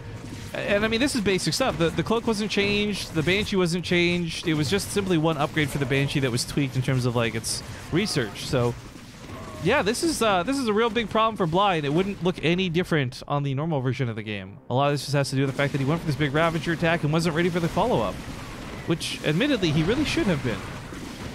The tank on the low ground, too, by the way. Everything's got to get in range of everything here to fight. Queen's getting blasted. Banshee's still going ham. The tank goes down at the very least. A couple more Marines rallied across. Future is diving pretty deep to go for a kill here.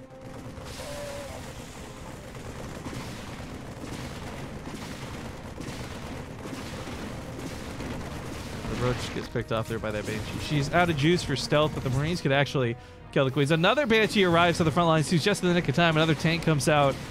Bly's in a world of trouble, guys. He's boldly sending drones down here to mine, but that unsieged tank does a lot of damage. The Queens fall. The Roaches can't shoot up. There's a Spore Crawler, but guess what? The siege tank could possibly deal with the Spore Crawler. He doesn't even have to commit to this position. He could just move over here on the left side. This was really not handled well by Bly, I gotta say. That being said, he is starting to recover, but he's going to be doing this like 10 drones behind. He doesn't have the immediate counterattack option available either. Well, he could dart across the map, and I guess technically there's no wall for Future. The reality is he's taken so much damage that any kind of army he has probably cannot deal with the reinforcements Future's going to be getting. But Future's playing it safe. He knows that he's done a lot of damage for Bly, and he's probably forced Bly to do this all in. So building double bunkers, protecting that tank is going to be absolutely critical. I mean, he doesn't need much. He just has to hold on. I love this. Look at this. He's building the tank in. I like that a lot, actually. It's a nice little position, too, where it'll be very difficult to get on top of killing it. Now, granted, a Ravager can still corrosive bile it down, but the Zerglings will not be able to touch that tank. Good decision-making out of Future. Now, it's got into bio. Sadly, nothing really cool to highlight in terms of balance here. Medevacs were changed slightly, but that has a lot more to do with like their upgrade rather than their basic boost ability. Although I will say that while we're not seeing a lot of players do it, there was a good 6 months last year where Gumio and Innovation and a couple others were pushing out the Medevac upgrade. I'm not sure. I really like the idea of it. But we'll see. To explain too, by the way, as far as the change, it's almost not a change. They've just changed the order in which it cools down, basically. So you just have more afterburner uptime is what it comes down to, if you upgrade it. Not gonna unload here. Future's gonna have to back away. Too well covered. Sadly, that Marine will die. This little skinny path, by the way, looks appealing because it goes from natural to natural, but it does have like 4 sets of rocks you gotta tear down, and it's a tight choke. It's not a great spot to fight in for either player, really.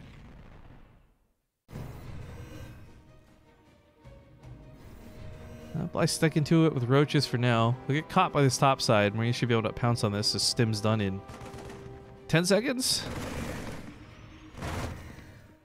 Big rally of troops. Future's up 20-something army supply. He more notably has 1-1 to go with this. Bly is probably dead. I can't really paint this picture a different way. That's a good corrosive bile, actually. 1 corrosive bile double hits the tanks. Now they're in 2-shot range, which is good. But there's still things like Liberators coming up. The command center, I'm not sure where... Oh, it's going to the gold base. I'm like, where's he sending that thing? Tanks will cover the ramp. Nothing can get down here as the Marines just stutter their way up. There's nothing that can get up there either, which is a problem. And that 1-1 from the Marines... There's no Carapace upgrade done yet for Bly. The timing here is just awful. The Ravagers get destroyed. Even though the tanks go down, the Marines are still plenty to win this game. And the Transfuses are desperate, but not working out. Future just stutters in to go for the win. The Manor Mule gets dropped. Ooh. If there's one player you want to tell to get out of the game, it is sadly usually Bly, but he'll fight to the last. Nosnab, by the way. Hey, good bumping into you at BlizzCon, dude. Thank you for the 43 months. Hi. Hello to you too, friend. Yeah, it's a bloody massacre. The drones get pulled. It's never a good thing when that happens. Although it was already not a good thing going into it. The Liberators arrive. There's the GG. Future gets 1 point on the board and 25 bucks in his pocket. But that reminder that these are not best of anythings. These are just maps played up and down. Now it is loser's pick, so Bly can select the map. I put my hoodie back on, by the way. Future is going to Cheesedelphia 8. I'm just saying. Do I need to ban another motherfucker in my chat right now? I don't... You guys are going to keep asking this in a way that's going to make it look like my responses hate Cheesedelphia 8, which I don't. I want to put that on the record. It's you guys.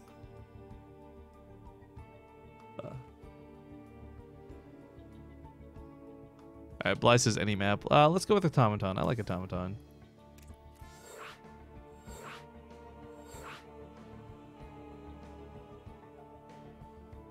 You can ban me. Wait, no, please.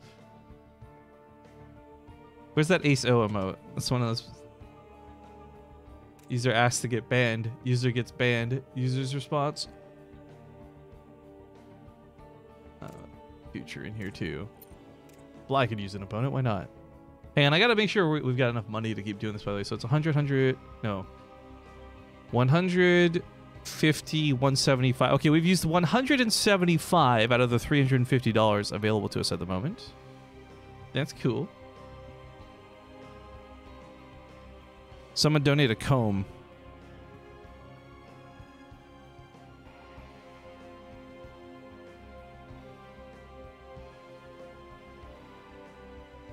Is that better?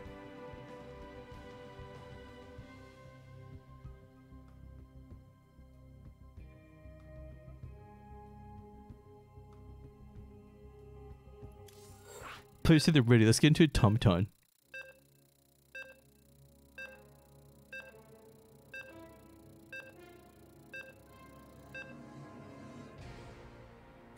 He hates Ravi because he's only Diamond 2. Are you proud of yourself? Are you proud of what you just did? What would your mother think? She would think that weed is legal now, Ashley, and you need to chill out. All right, guys, it's game 2 between these players. Yo, this is like the opposite of a song request because someone cheers 666 bits. I don't know why I'm itching for it right now. Getting into game number 2, though, in the leftmost side of Automaton, we have the blue Zerg player Bly.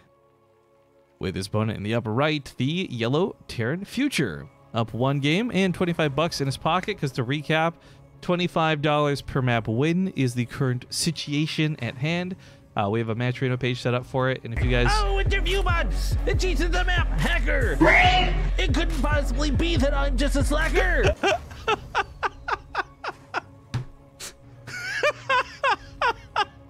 Thank you, Solid's done for the bits, man.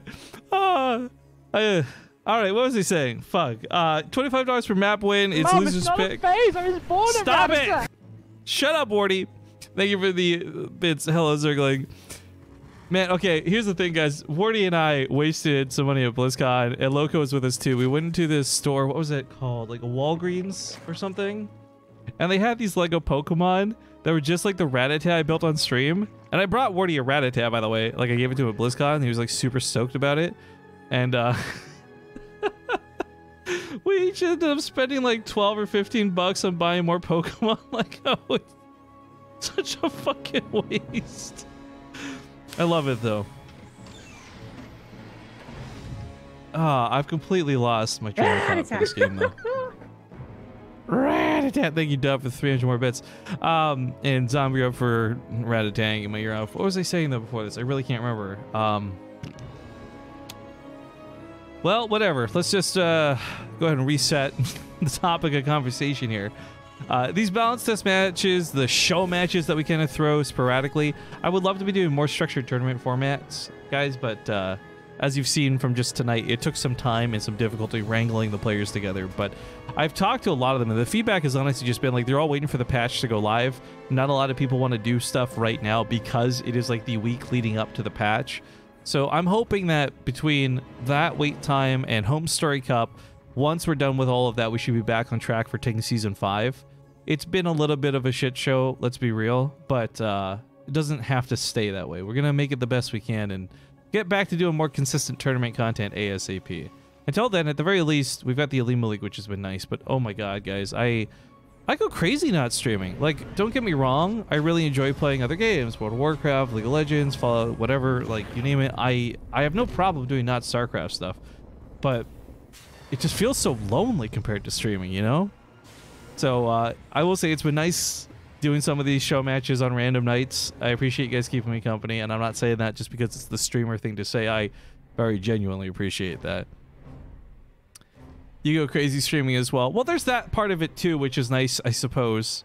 Although, one of these nights... So historically, we've done drunk streams. I've never done a stoned stream before, and that's because I just generally don't smoke a lot of weed.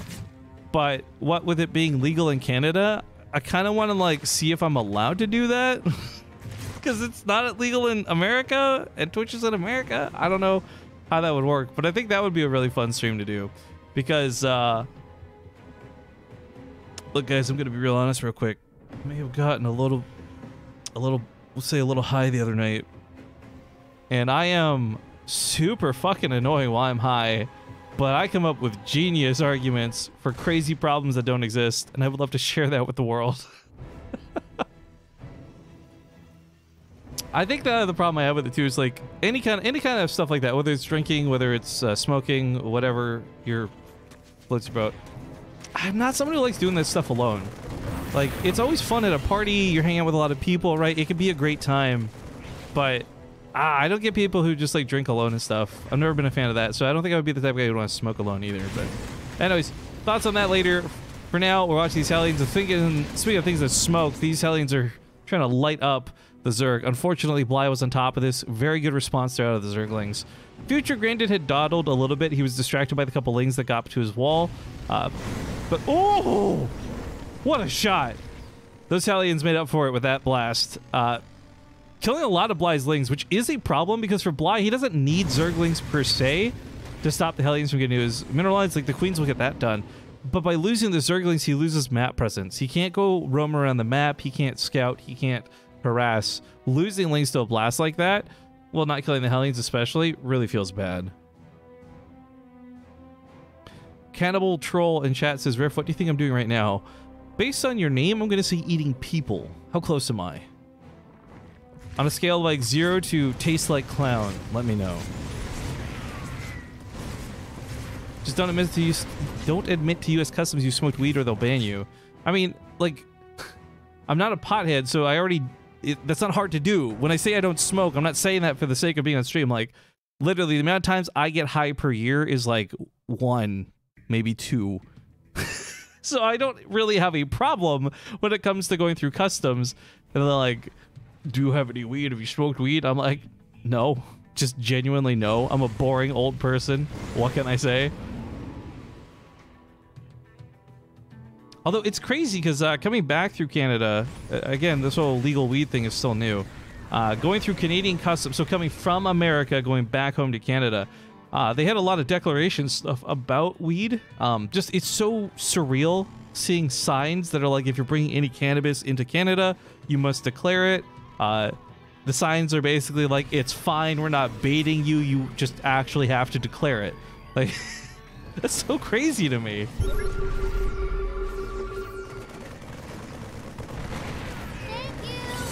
Things get a shot off here on the Spore Crawler. Of course, would rather be hitting the Queens. The Transfuse coming into play. A little bit of a slow heal over time effect. Ultimately, though, they pick off the medevac, and that stops the attack. Future gets some good trades through this. Not to mention the Hellions from before, but ultimately...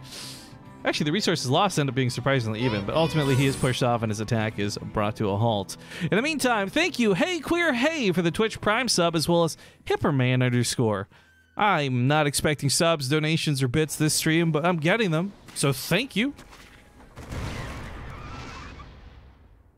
Cannibal Tro says, you're very close. I'm eating a baby, so it's a little person. Dude, you can't call them little people anymore.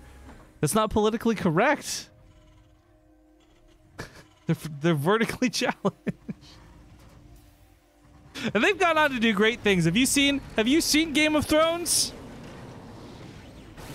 That Tyrion Lannister. It's lucky the show's not about staircases. Tyrion Bannister. Oh fuck, that's such a dumb joke, but I love it. Bly gets a small drop off in the main to a really sick beat. Thank you, Devin Wolf, for supplying the tunes. Ultimately, though, this gets cleaned up, so it's not that scary. But cool to see Bly taking advantage of a drop overlord where he can. Grabbing a couple of workers here and there is never bad. Again, though, surprisingly very close in terms of resources lost this game. But one thing we do lose with the balance test mod is the ability to look at income over time. And one thing I would really love to take a peek at, though, is just how much that's looked better for future, frankly, and how long it'll take Bly to catch up. Now, scaling is very different, of course, but more on that later. The Overlord is waiting to get back in with another 4 roaches. Meanwhile, double drops hit the main base. Bly's got double hatcheries, actually, so quite a bit to lose through this. He has to get on the defense.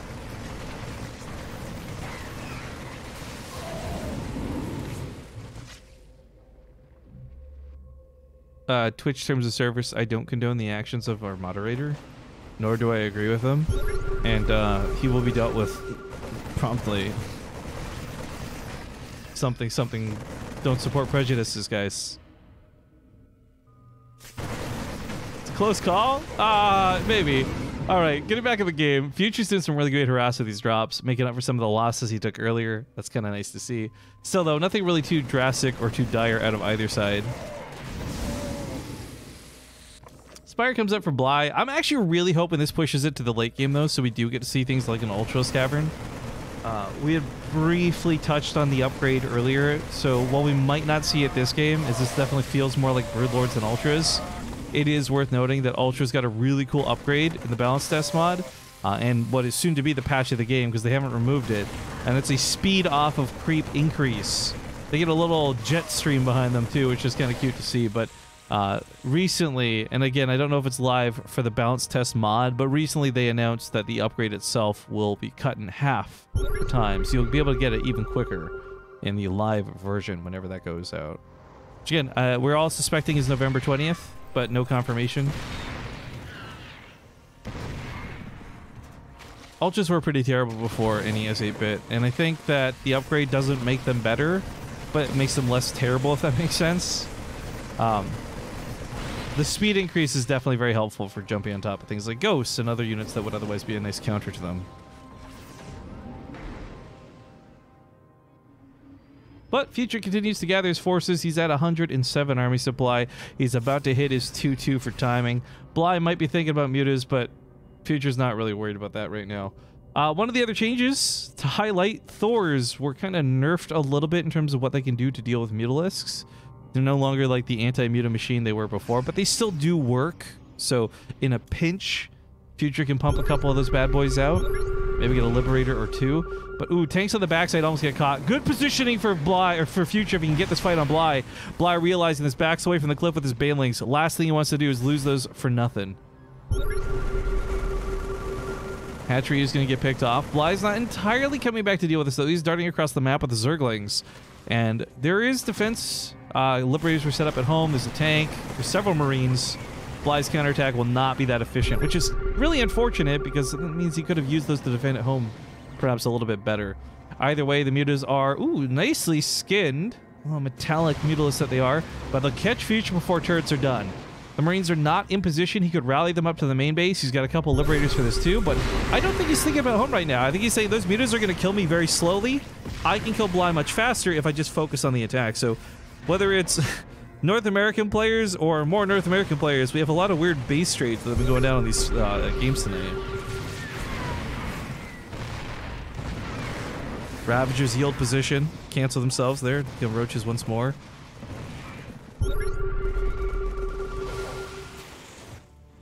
These mutas are being a pain, but I do want to point out Future has not desperately tried to churn out a Thor or Widow Mines. He's very confident in his Marines, so he continues to build tanks out of that factory.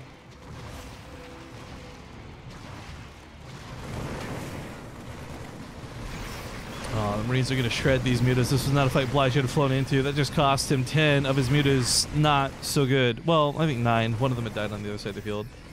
But Future's also rallying, right? Like, you can see that line of yellow coming down the minimap. I'd show you, but I was scratching my head. Now that my hand's free, I can highlight the fact that that's a lot of Marines coming to reinforce. Another base goes down for Bly. He's reduced down to 3 in total. He's got a macro hatchery in the main, so Larva's not the problem. It's going to be money. Luckily, he's got a bit of a bank to work with, so this fight doesn't have to go really well. It just has to go well enough. And unfortunately, with so many Baneleys detonating on that tank, it might not go that well. So many of the mutas got traded out on this one. This is a very costly defense out of Bly. And remember, he doesn't have like 5 bases to fall back to. He is trying to take another one to the north, by the way. Shout out to that. But Future, while down in supply, I think still has the upper hand. He just got way better actual trades from this. Also, I'm unsure if Future plans to think about a 4th base, but luckily he could lift that command center soon-ish. A lot of these minerals are starting to mine out. So once that's emptied, he can move on. Bly's bank, a lot of you guys are highlighting, but the problem is Bly's bank is mostly minerals, not a lot of gas, and he's investing back into Mutalisks once more, which, I don't know, the Mutas have not served him that well this game. They're so expensive to lose. I love that they have sparks flying out of them as they take damage, by the way. That's so cool. He's running away from the Banelings the best he can. It's on creep, so it's never going to be good. Oh my god! Oh! He wants to turn around and target these down off of creep. I know he does. There we go. Future's got the skills to pay the bills. A very good Terran player, and unfortunately, that may have been a little bit too costly. He got really, we'll say overextended pushing with that. So Bly back in the lead now in a big, big way. Still though, for Future, curious to see if he'll lift that CC soon or not. He has pulled the SCVs off, or maybe they were killed by the mutas and never replaced. Either way, the gas in the main, somewhat irrelevant. And the mineral patches, basically gone. Thank you for the 300 bits. Hello, Zerkly says, I gotta run, but thanks so much for the EUNA love. Dude, if I could do more of these, like, the realistic thing is, if I could just find the players to do more of these, man, I would do more of these. It's just so difficult.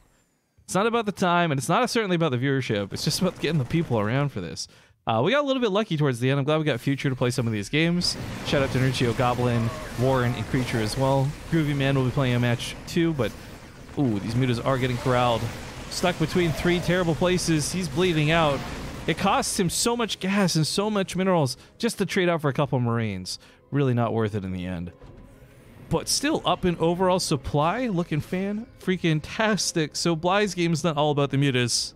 It is going to be about that possible ultras. I like this too. I think he's identified at this point it is a lot of Marines. He's taking care of Liberators. He's picked off siege tanks. There's no ghosts in sight. So Ultras, while not that great in general, might just be the best thing to go for when your opponent's going mostly Marines.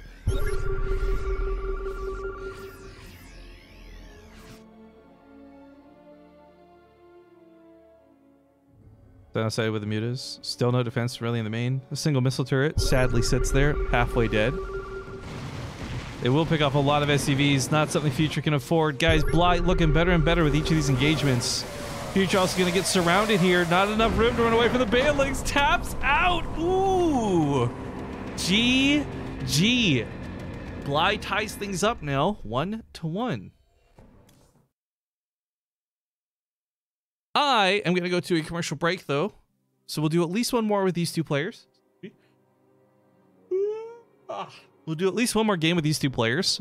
And look at possibly swapping it up after. Either way, I will be right back. See you guys in a few.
I never agreed to cosplay stream. Asked Riff about Ratatech Cup. Oh, but you did. There's video proof of this.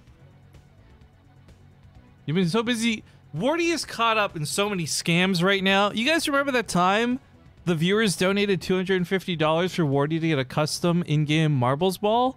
Well, it's been 2 seasons, and he still doesn't have a custom in-game marble ball. It's because he's busy pocketing that cash for that fucking mansion he's bought across the ocean. Comes here trying to now play off like, oh, I don't remember promising to cosplay. You just can't trust him. Don't believe his lies. Guys, I'm trying to make the Ratatech Up thing happen, but it's Wardy who's been holding this shit up, dude. I even gave him a list of cosplay items he could pick. He was so excited to make it too. Do you remember that? Feels bad, man. Feels bad when you got a community member scamming you harder than the Root House scam StarCraft Reddit. Am I? No, they didn't. I'm shitposting, all right? Let's get in a game. Spawning here in the lower right side, we have the yellow Terran player, Future. And his opponent in the top left, the red Zerg Bly. Ricky D says, as a main donator to the Ratatech Cup, I demand results. I'm trying, Ricky D. My little paws are tied by this schemazer. I don't know why people keep supporting Wardy. I mean, consistently all he does is start drama. I mean, have you ever heard of Wardy on the Pylon show other than talking about drama? Because I haven't. And when he's not busy starting drama, he's busy scamming his viewers. Where has that money gone? Where is it going? Not towards marbles.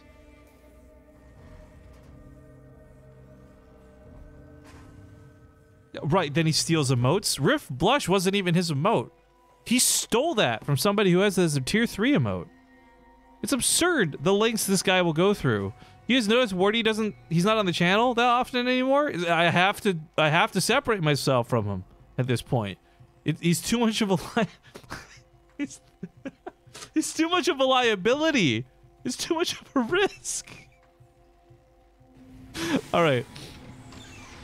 Future and Bly are both 1 win apiece. They've both got 25 bucks in their pocket. And like I said, these are some balance test mods, some previews of the maps to come. I don't know any other tournaments that are running the new map pool right now. Maybe there are some out there. I literally just don't know. But hopefully you guys are at least getting a good preview of what these new maps will look like. I think we've had a pretty good variety of matches on this. We've had a good fair amount of TVZs last week. This week we got a lot of ZVPs to the other players. And now we'll even be taking a small dive to the amateur side of things. We got Groovy Man and his opponent waiting to play next. So play a couple more of these games. Like I said, if for whatever reason we end the stream and there's still money left over in the match arena, we will just carry that forward and do another one of these nights next week. The beauty is, because you guys are providing the prize pool and I'm not, well, I put 40 bucks in, but because you guys are providing the prize pool and I'm not, I don't mind that we do this at a time that is realistically good in terms of like the value of what we get out of it. That's fine. 500 viewers, I'm gonna get like maybe $5 in ad revenue once this is all said and done. That's fucking fine because you guys paid for it to make it happen. So I'll be back next week, probably around the same time if there's leftover money.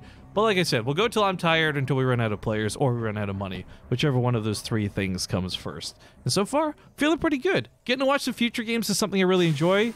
I mean, Terran in general, you know, I've got that little bit of a bias. But he's a fun player. And even though he just lost that last game, doing some pretty nice stuff. But what surprises me, actually going back to talk about the last game, is not that Bly won, it's that Bly won with Mutalisks. And like, a lot of them. To the point where I'm like, are you over-investing in this dude? You're like 30 Mutalisks dead at this point. You're still building more? Like, there's no way this will work. But Bly, as Bly does, manages to push through all impossible situations and manage to get wins where you just wouldn't expect. Last night, Zombie Grub and Fear Dragon had the balance test mod running for the Ballistic stream. Oh, there you go. There's another thing you can check out there. The Ballistic... Was it the finals? I think it was the finals, right? Either way, if the Ballistics, you got the Ballistics, you got Lima League, you got these show matches, there's plenty of resources to take a look at. Oh, yes! Wait, there's, hang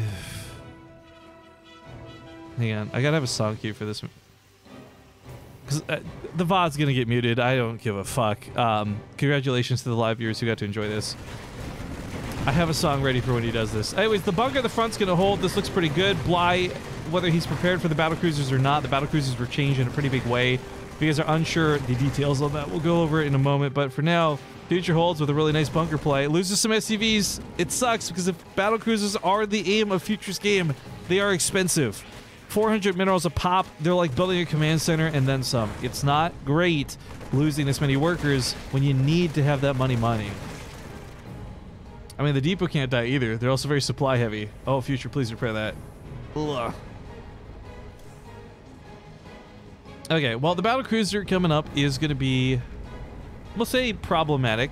We'll see just how bad it is. Last time Future did this, he immediately teleported it across the map. Bly's building some spore crawlers, but these are kind of like your anti-Banshee spore crawlers, right? Like, he already lost badly to this in one game. He's not willing to let it happen again, and so far what Bly has scouted doesn't look to be out of the ordinary.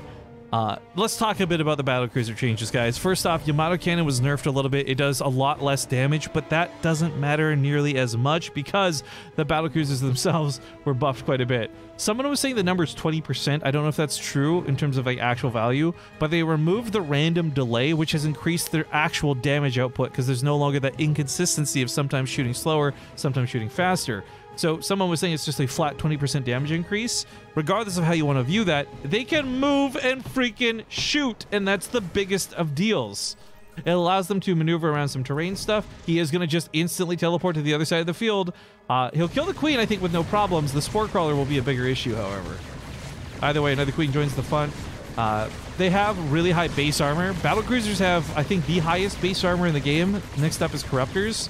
Either way, with 3, as you can see, he can dance around, kill some drones, and he should still be able to escape this. And of course, just walk home to repair. And if you guys watch the game of Future versus Cham, you'll remember Future's micro on battlecruisers was so on point. Towards the end of the game, he's like, oh, is this what Protoss feels like? Oh my god. I don't even know if he was aware. No, don't get greedy. Don't get greedy. 22 health. Do not go back in for that Overlord kill. It is not worth it. Oh my god. Okay, well, I was gonna play some music to celebrate the battlecruiser, but it's not loading, so I can't. It was just some Russian communist, like, super sounding stuff. The battlecruiser will come home and get repaired up. The thing is, though, well, it looks really funny, and you're like, haha, the battlecruiser survived, Terran's OP. It's still expensive to repair it. Like, make no mistake, it's definitely better than rebuilding a brand new one, but it's still not something that's really cost-effective. Another battlecruiser heads across the map. Yamato Cannon used to be 300 damage flat, now it's 240, so it can still one-shot things like queens, but it is going to take 2 shots to kill a spore crawler. It's going to take 2 Yamatos to hit something like an Ultralisk. In fact, would it take 3? Ultras have 500... no, 2 should still do it. No, wait, it would take 2 and some auto attacks. Excuse me. Also, while battlecruisers are a big thing, there's still support units underneath it. I like the tanks. Yeah, it would take 3 to kill an Ultralisk. Of course, just bringing that battlecruiser to the front line. These things are going to just have no problem dealing with the bailing part of this. Tank's gonna help deal with the Spore Crawler so you can use Yamatos on the Queens. No chance to transfuse when you get one shot. And of course, they can take the hits. They've got that base armor 3. Queens are having their damage reduced down to 6 per shot. That's insane. Now the Battlecruiser warps it on the front line. It's just like, what do I do? Corruptors are not a bad answer to this. A lot of Yamatos have already been used on the Queen, so they won't be available for said Corruptors. But I don't know. Part of this too is like you can hit and run the Corruptors. You don't have to sit there and take a bad fight with these slow Battlecruisers. Now, looks like Teleport is on cooldown for 2 of these guys. One of them is ready and available. Gotta be very careful about this though. It decides to focus down the Spire. 8 Corruptors already being made though. That should be able to take these on. I talked about the high base armor, but Corruptors also have high base armor. 2 to be precise. So Battlecruisers are only dealing 3 damage a shot to a Corruptor. They don't exactly go down very quick. But he did kill the Spire. Teleport is almost up on these other 2. The low one at the very least has Teleport available, so he can get out of there in a pinch if he needs to. As you guys can see here though, Corruptors still burst down Battlecruisers pretty well.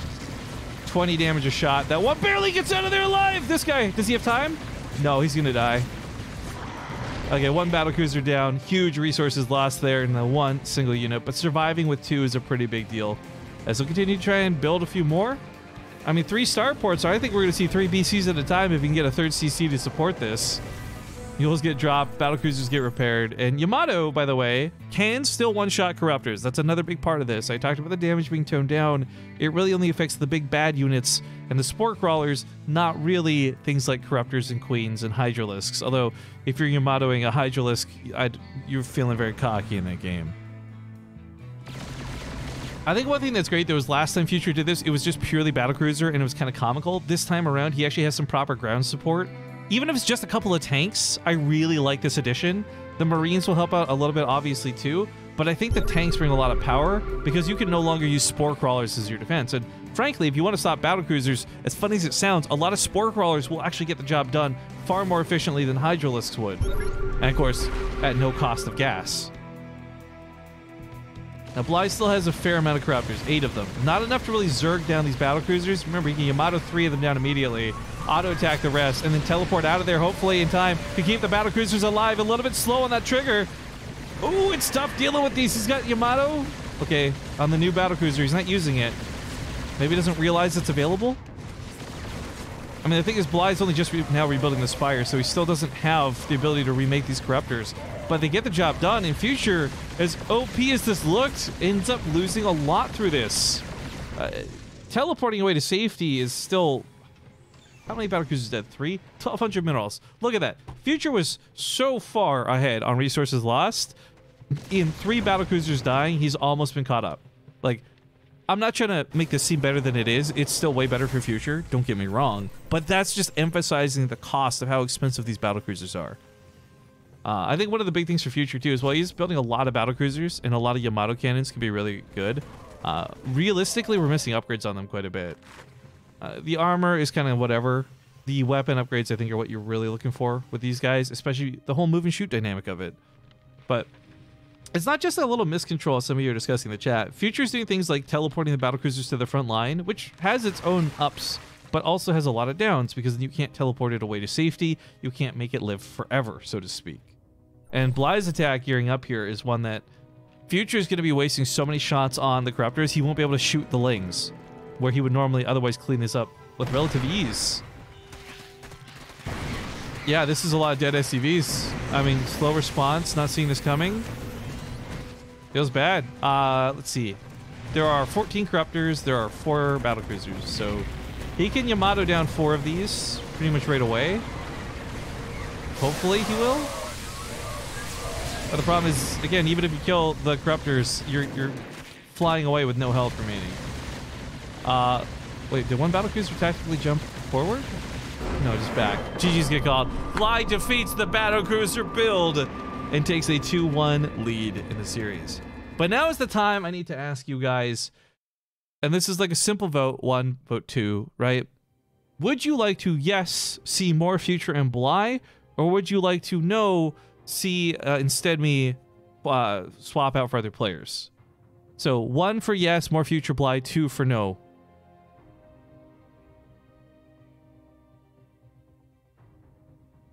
Ooh, that's like tied up. That's a fair amount of ones. Okay. We'll keep going with future imply. See if they're good to do. Because as long as they're, like I said, we got money, guys.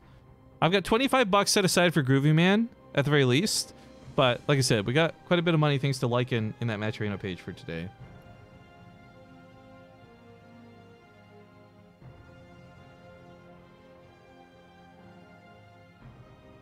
Crack my knuckles.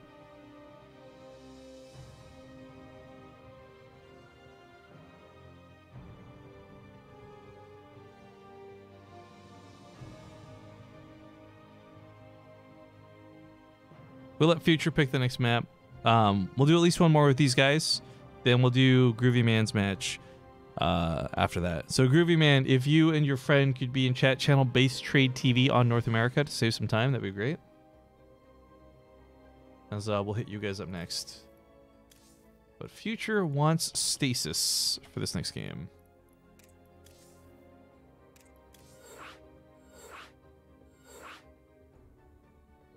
Resubbing ignored by Rifkin because of Wardy drama? Oh shit, was it? It was. Oh fuck. Narasaku fan, like, can I replay that? Will that work?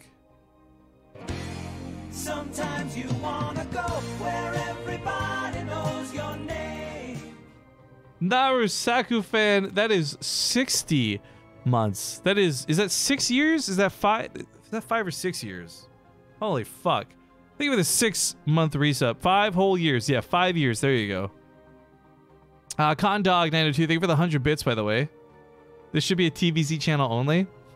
You know, one of our first big tournaments that we held was a Starship Troopers tournament where it was TVZ only, and through luck and bracket seeding, it ended up being TVZ only all the way through to the finals. It could have very easily become TVTs and ZVZs.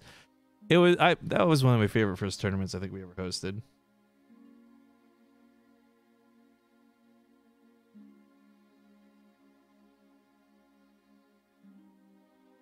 Alright, Future says he's ready, just waiting on Bly. Alright. We revisit Stasis. Wardy says I'm not even talking. Yeah, well, I wouldn't if I were you, being that deep in the fucking hole, dude. I am so excited for people to finally see the real you, Wardy. To see through your bullshit. So you better stop talking. Because the more you talk, the more apparent it is just how toxic you are. And you can't spell toxic without talk. Ladies and gentlemen, welcome back. We're getting into another game between these two players. Spawning here in the top left with 2 points on the board, we have the Red Zerg player who just defeated the Battlecruiser build. It's Bly. His opponent in the upper right, the Yellow Terran, Future. 1 win in his pocket and $25 for him. So far, let's recap, because we've had a lot of games tonight. We had 2 wins for Goblin, 2 wins for Nurchio, 2 wins for Warren, and 2 wins for Bly, 1 win for Future. So, let me just make sure I haven't spent money we don't have. 2, 4, 6, 8, 9, 25. We're at $225 used out of the 350 that we have there on Matcherino. Thank you guys again, Terminator and Lycan. But if you guys want to donate a couple of bucks, it doesn't have to be to me. Obviously, I would love if you would consider donating $3 my way. But if you guys want money going directly towards the players, like, it is public knowledge that the money that goes through Matcherino is not something I'm pocketing, and any extra funds we have will just carry over to hosting more matches next week, ideally. Although I say next week now tentatively because I now recall that I will be at Home Story Cup next week. But the next time we do some late night North American show matches, money from the Matcherino is where the funding for that's going. And we just carry it over to the next one like we did for this one. Are there any codes? I could possibly get codes for future events if we make this more consistent. The thing is, Matcherino doesn't just like sprinkle out codes, right? The money doesn't grow on trees. But if we make this a more consistent thing, I have no doubt in my mind they would supply us with some codes to use to get some extra bucks, which would be cool too. But for now, no. It is just simply if you've got a couple of bucks rattling around, that's the only way we can fund this.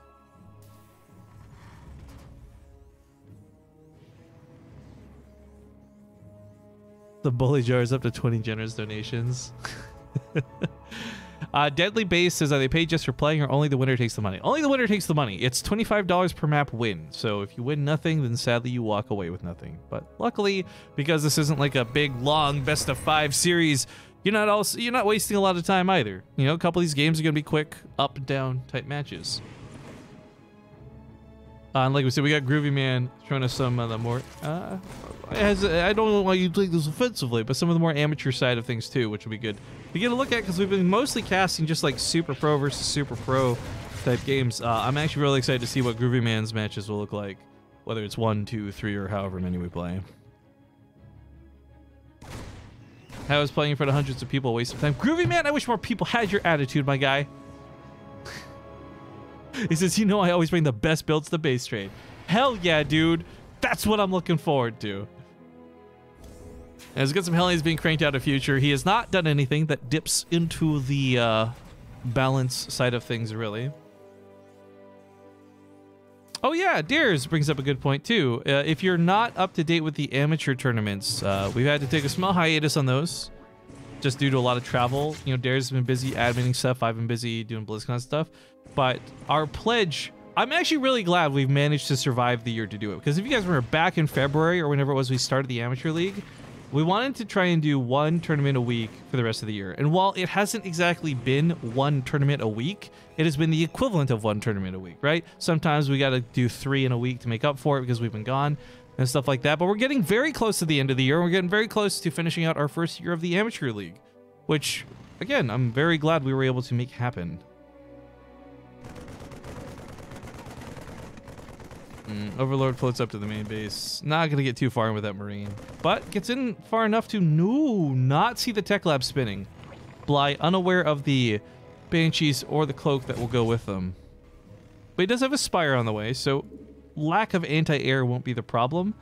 As much as possibly lack of detection. No Spore Crawlers. Bly's doing this on 2 bases. He can certainly get an Overseer out in a pinch, but we'll see if the surprise element hits him first. Either way, the Hellions are just kind of here. I kind of wish they would just run past the Queens, and that's exactly what he's going to try and do. There's some Zerglings to meet him, though, so it doesn't quite work out for Future the way he wanted it to. One more good blast kills all the Lings! I gets a live creep tumor with this, too. I'll actually run up the ramp, finish these bad boys off. There's nothing to defend the main base. All the Queens are brought to the front line, so drones are going to have to get pulled away or pulled into the defense. Either way, 3 Hellions are enough to one-shot a drone. Ooh, if they target fire correctly. Oh, that's so awkward! 7 workers die. This ends up being not too bad of a trade for Future. Not great, because he lost a lot on his way in, but he did kill Zerglings as well as drones, so yeah, not too bad of a trade. 3rd CC from Future is going on location at his natural, and the big question is, was that enough of a scout to realize what Bly's doing? Because, I mean, the Spire was bold-faced there in front of him the entire time. So the engineering bays are coming down for upgrades, but he's going to have to start up missile turrets like immediately, and even then that might not be enough. Banshees are just going to run through. I think he knows that these won't live very long, so he goes for as much drone damage as possible. Grabbing another few workers, 12 in total, down to 33. Oh dear, one sec.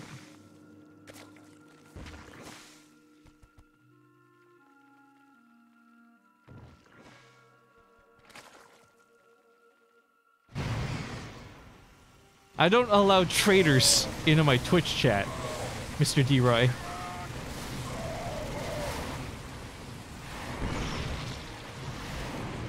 The mutas are catching the Vikings. This kind of sucks. It is buying time for the missile turrets to finish up, but they're kind of got them alive missile turrets. Like, Future's got them off to the left side, which would be great if these were built ahead of time, but due to the fact that the mutas are already behind them, they're not going to be deterring anything.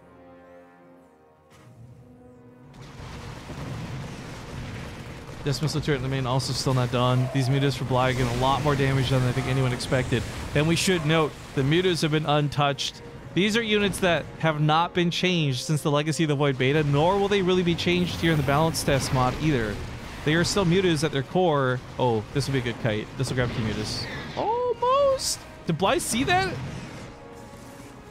If Bly saw that, he's actually so sick. But dodges at the Widow Mines. He'll kill that Viking. Really annoying. Missile turrets still continue to not quite be good enough for this. Oh, Future is bleeding out, man. Not like danger of losing the game bleeding out just yet, but he's getting to the point where he might soon.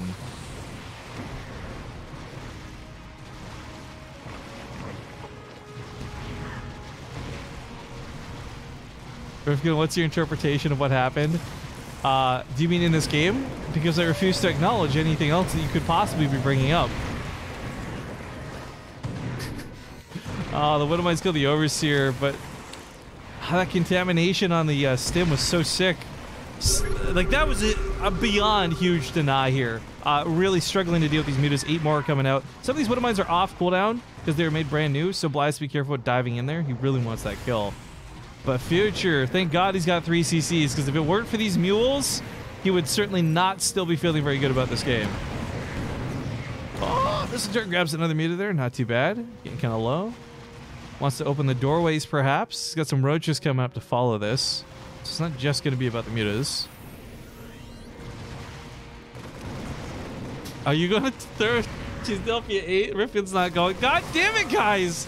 Can we not make this Cheesedelphia meme a meme? Can I get PewDiePie? Where are you? Review this. Kill it before it has a chance to be a thing. In Future's defense, he is losing a ton of mutas. Yeah, I mean, 10 mutas dead is very expensive for Bly too, don't get me wrong, but I think the big thing was like this really slowed down the expansion of a third base. The stim pack denial, the contaminate was huge. The fact that it's forced out so many Widowmines that might not be that useful going forward in the game because it's roaches, not zerglings. Like, this attack out of Bly was still very good. Very invested. Oh! Well, it was going swimmingly up until that moment. Now Future is going to be feeling not just a sigh of relief, but some happiness as he just killed a lot of what Bly's force was. And those mutas were really meant to stay alive. Those weren't like, oh, okay, one done and they've paid for themselves. Like, they had to keep harassing. They had to keep delaying the third base so that Bly could get ahead with his fourth, right? Unfortunately, with them being dead, that's no longer going to happen. But, as I said as well, so much of this has already done the damage. With so much of this having been invested in Widowmines, not siege tanks, into Marines, not Marauders, I don't know that Future is actually equipped to deal with a roach attack that is following right behind this. So Bly, very happy on 60 workers. He's about to push in with this big fat all-in, and Future's got very little supply to work with in terms of defense. And even if those Widowmines get in position, the Ravagers can just pick them off. I think Bly's about to get a third win here, guys.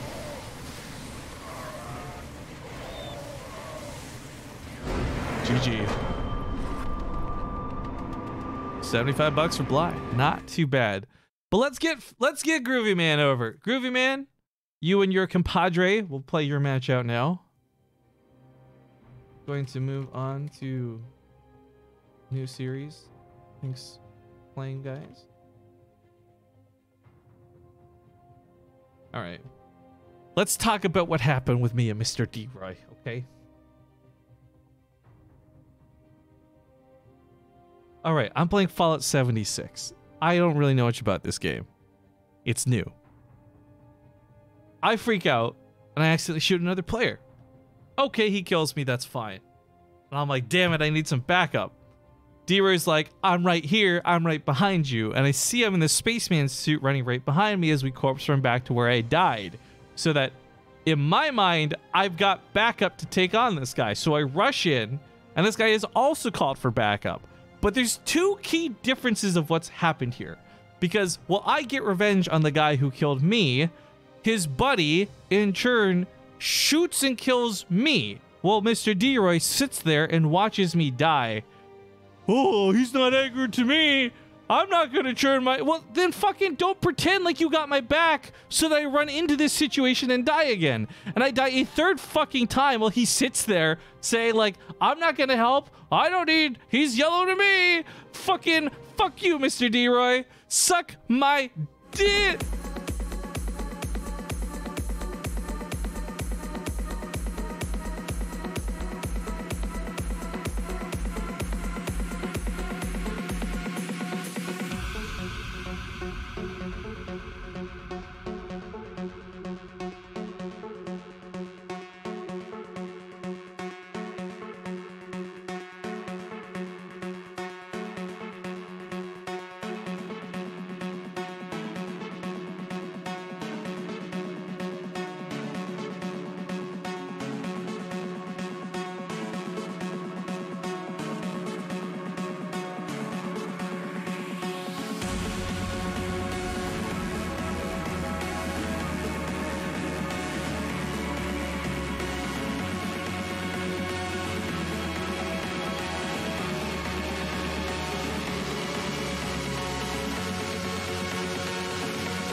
All right, guys, we've got what is possibly the last game coming up here with Groovy Man versus Blackwing. I'll explain why it's possibly with an asterisk in a moment, but they did want to play on Stasis, so let's hop onto the load screen.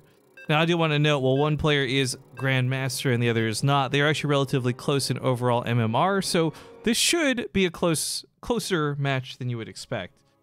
That being said, I just explained it to the players. You may have seen that in chat if you looked quickly while we loaded. I'm pretty tired at this point, so I'm guaranteeing them this one game. If this is a fun series and we get a really good game out of it, I will totally do more because we definitely have money to do more. But I also may just call it after this and use that money for more show matches later on. So for now, with one game up for grabs at the very least, we'll see if they can impress us, guys. In the top right, we have the Orange Terran player, Groovy Man. His opponent in the upper left, the purple Zerg player, Blackwing. And yeah, I really don't know much in terms of like what to expect from this, other than the fact that this is the balance test mod. We know that much for sure. This TVZ presents 2 new players. And one thing that I've been pretty adamant about voicing, and I'll reiterate here, is sometimes it really is the new players that do exceptionally well on the new patches. And even older players that perhaps are not quite as bright and burning as hot as they once were, they find new ways to be better, reinvigorated, whatever, and play to this cool new patch. So, Groovy Man, Blackwing, let's see if you guys can impress us. I also want to note, while this is going on, our good friends on the Pylon show, I don't know how much longer they're going to be on for, but they're still doing their show tonight, so if you guys want, check that out. That's something else that's going on. Cranky Hero 72 says, what constitutes a new player? In my definition, I don't mean a new player objectively to what we see in terms of StarCraft 2, like if they just started laddering. No, I mean new player in terms of new to the channel. Maybe, you know, there are some players out there who've been playing this game for years, but because they don't play in tournaments, I never see their face. To me, they're a new player. So something like Groovy Man, we've seen a couple times in the past. Someone like Blackwing, I think this might be our first time ever casting him. There's a proxy bunker coming down, by the way. Although, I kind of feel like this is a bit of a fake out. Or at least just a spot for the Reaper to fall back to. We'll see how committed this ends up being. The factory starts up very quickly here as... It's a reactor, not a tech lab. I guess we're not going to see cyclones come out of Groovy Man. Is Cyril playing here? No, not today. I did reach out to Cyril about some stuff. He is definitely looking to take a nice break with Homestory Cup, guys, so... As much as it would be hype and fun to see Cyril on some things, don't get your hopes up too high. Although maybe Homestory Cup would be so super fun, he'll be like, I can't wait to play more stuff. Either way,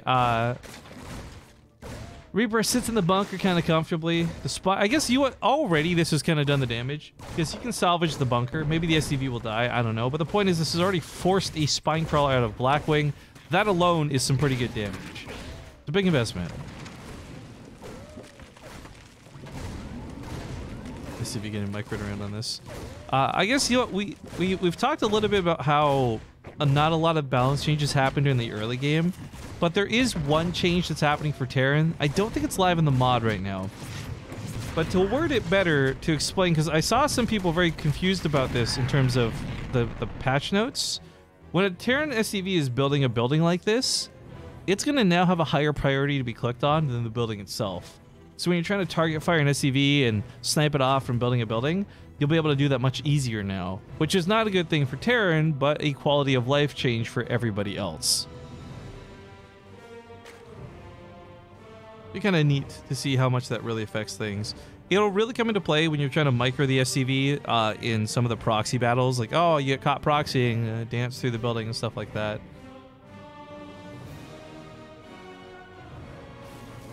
Zergling's gonna come over here, but there's a tank already out, so splat. Get one more shot off. There we go.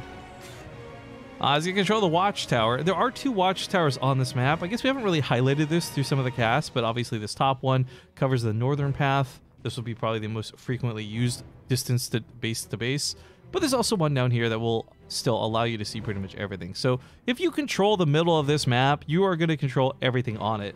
Because keep in mind, you still can't fly north of this. So this watchtower actually gives you all the vision you need to see it from any air that will be coming in, any drops that might be coming in that aren't going from like the southern side of the map. They put that in for this week's patch with Zeratul, so it's already active. Yes, but the problem is I'm not sure if that'll be active in the balance mod. Like if the mod itself is out of date to what the real patch in the game is, then it won't have that SCV click through on it, you know what I mean?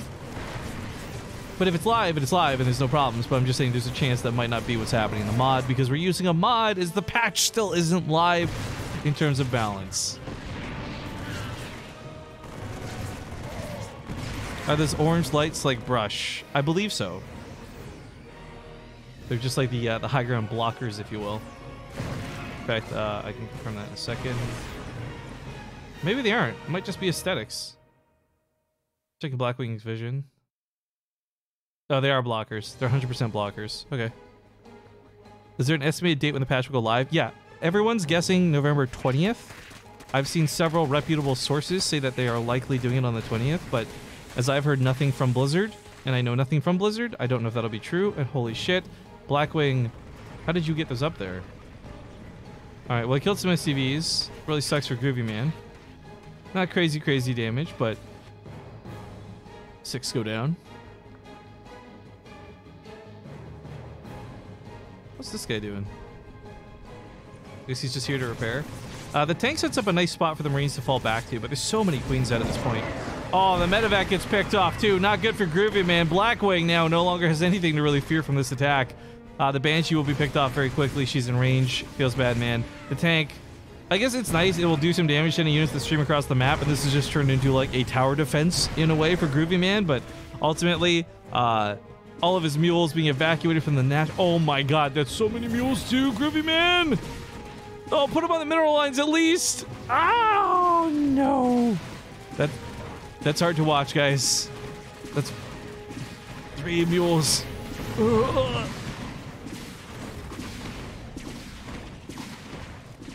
Alright, well, at least he gets the SCVs back mining and cleans this up. Hellbats will be able to hold against this, but there's still Baneleys coming in, so maybe he's not quite safe yet. Oh, no.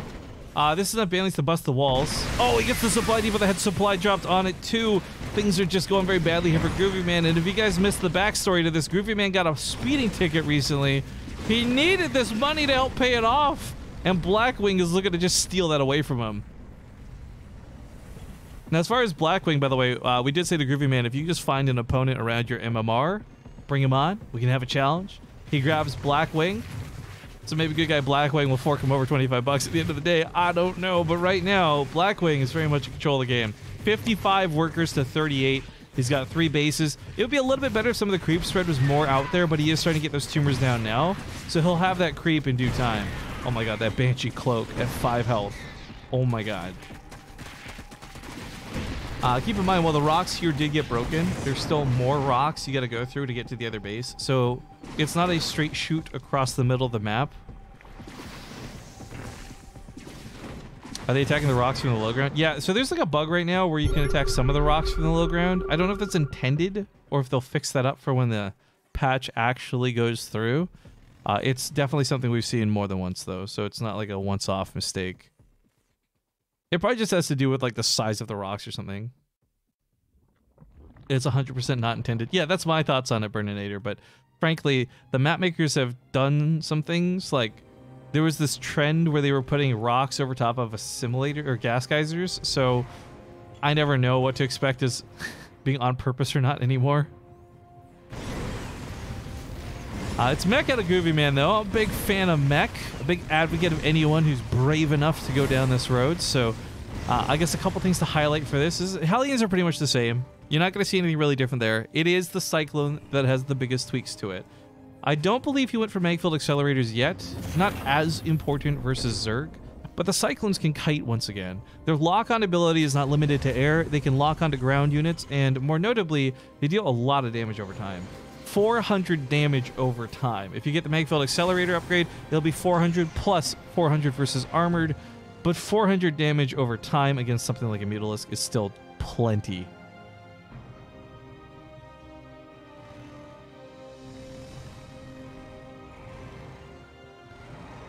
Burninator says, I want to point out that Groovy Man asked me whether to play Bio or Mech, and then he ignored me and played Mech anyways. Well, I'm glad he did, because fuck you, Burninator. Mech is awesome. He's playing to me. He knows Papa Rifkin likes him some Mech.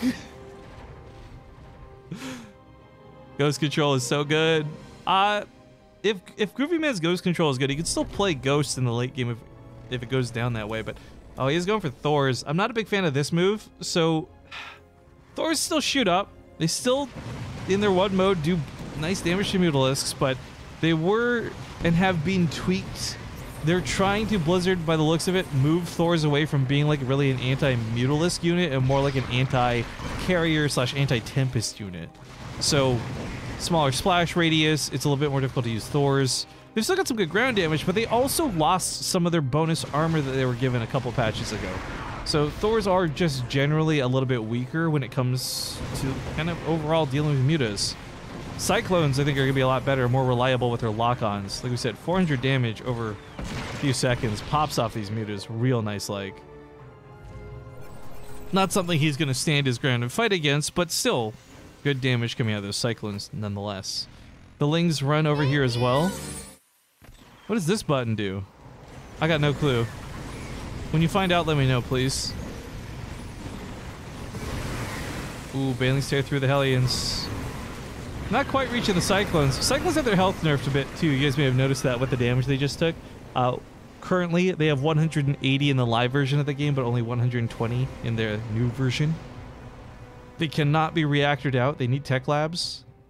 So again, reliable anti-air units, but not exactly easy to pump out. Groovy Man's also been dropping a lot of supply depots this game, which is a bit of a problem too. There's a lot of money management lost because he's not using mules. Thors, as we see, like they still have the damage, they just don't have the splash radius to really make them super, super effective against mutas, which is so weird for me to think about because their splash radius against mutas was already kind of garbage in the first place. But it did punish players who stacked up too much and weren't paying attention for that wrong moment.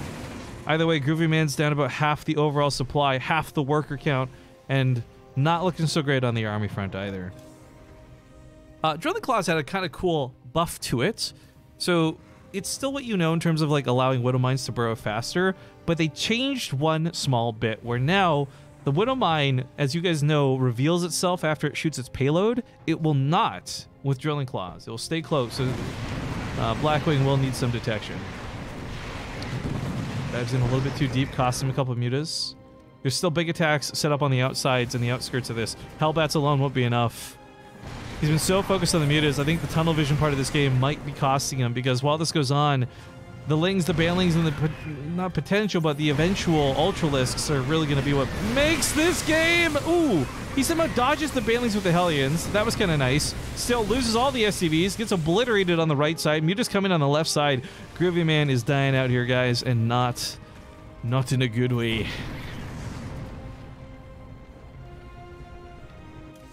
So we see chitinous plating starting up, but there is another upgrade for the Ultralisks. It's called Anabolic Synthesis. It's a speed upgrade, 10% movement speed off of creep. So not exactly rocket ships, but they move a lot faster and can maneuver into better positions. So that'll be nice if he goes for it, but down to 28 SCVs. If Groovy Man was on like 7 orbitals right now, guys, I would believe. I would be a man of faith, but he's missing out on a lot. Oh, cool. So they moved that really ugly Cyclone. Oh my god. They moved the Cyclone upgrade visual graphic and applied it to the Widow Mine. Why? Why is... How can we let them know that we're not just burrowed Cyclones looking upwards? I mean, as the artist at Blizzard who designed this upgrade, I put a lot of work into it. I can't have them just remove it from the game. So we're gonna take one headlight from each of the Cyclones and put it into the Widow Mine. Because this stealthed unit, I want to make this very clear, they felt that this stealthed unit that you cannot see needed a visual indicator to let you know that you can't see it. Like, think about that for a moment. Ah!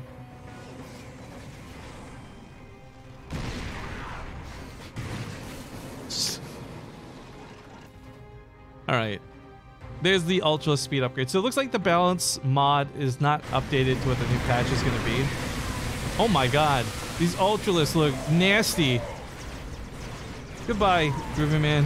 And I applaud you for your efforts today, but perhaps you should have listened to your friend and played Bio. Ghost would have been so sick right now. Unfortunately, nothing's working out too well for him.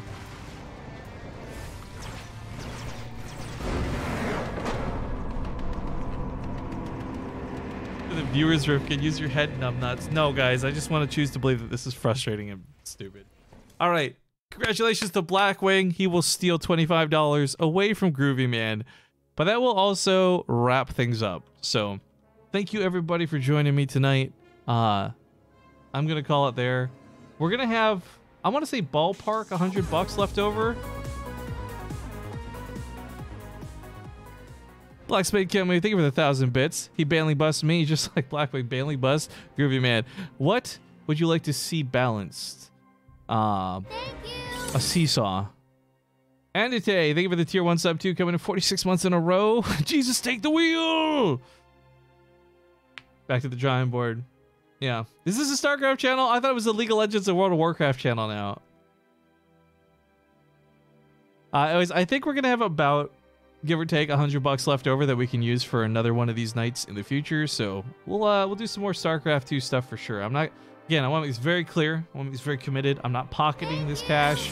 This leftover money will not be going to me in any way, shape, or form. I want to use it for you guys. I want to use it for those matches. I want to be able to fuel more content with it. So any unspent money from tonight, we will carry forward to something else. Regardless, though, Mr. Blackwing.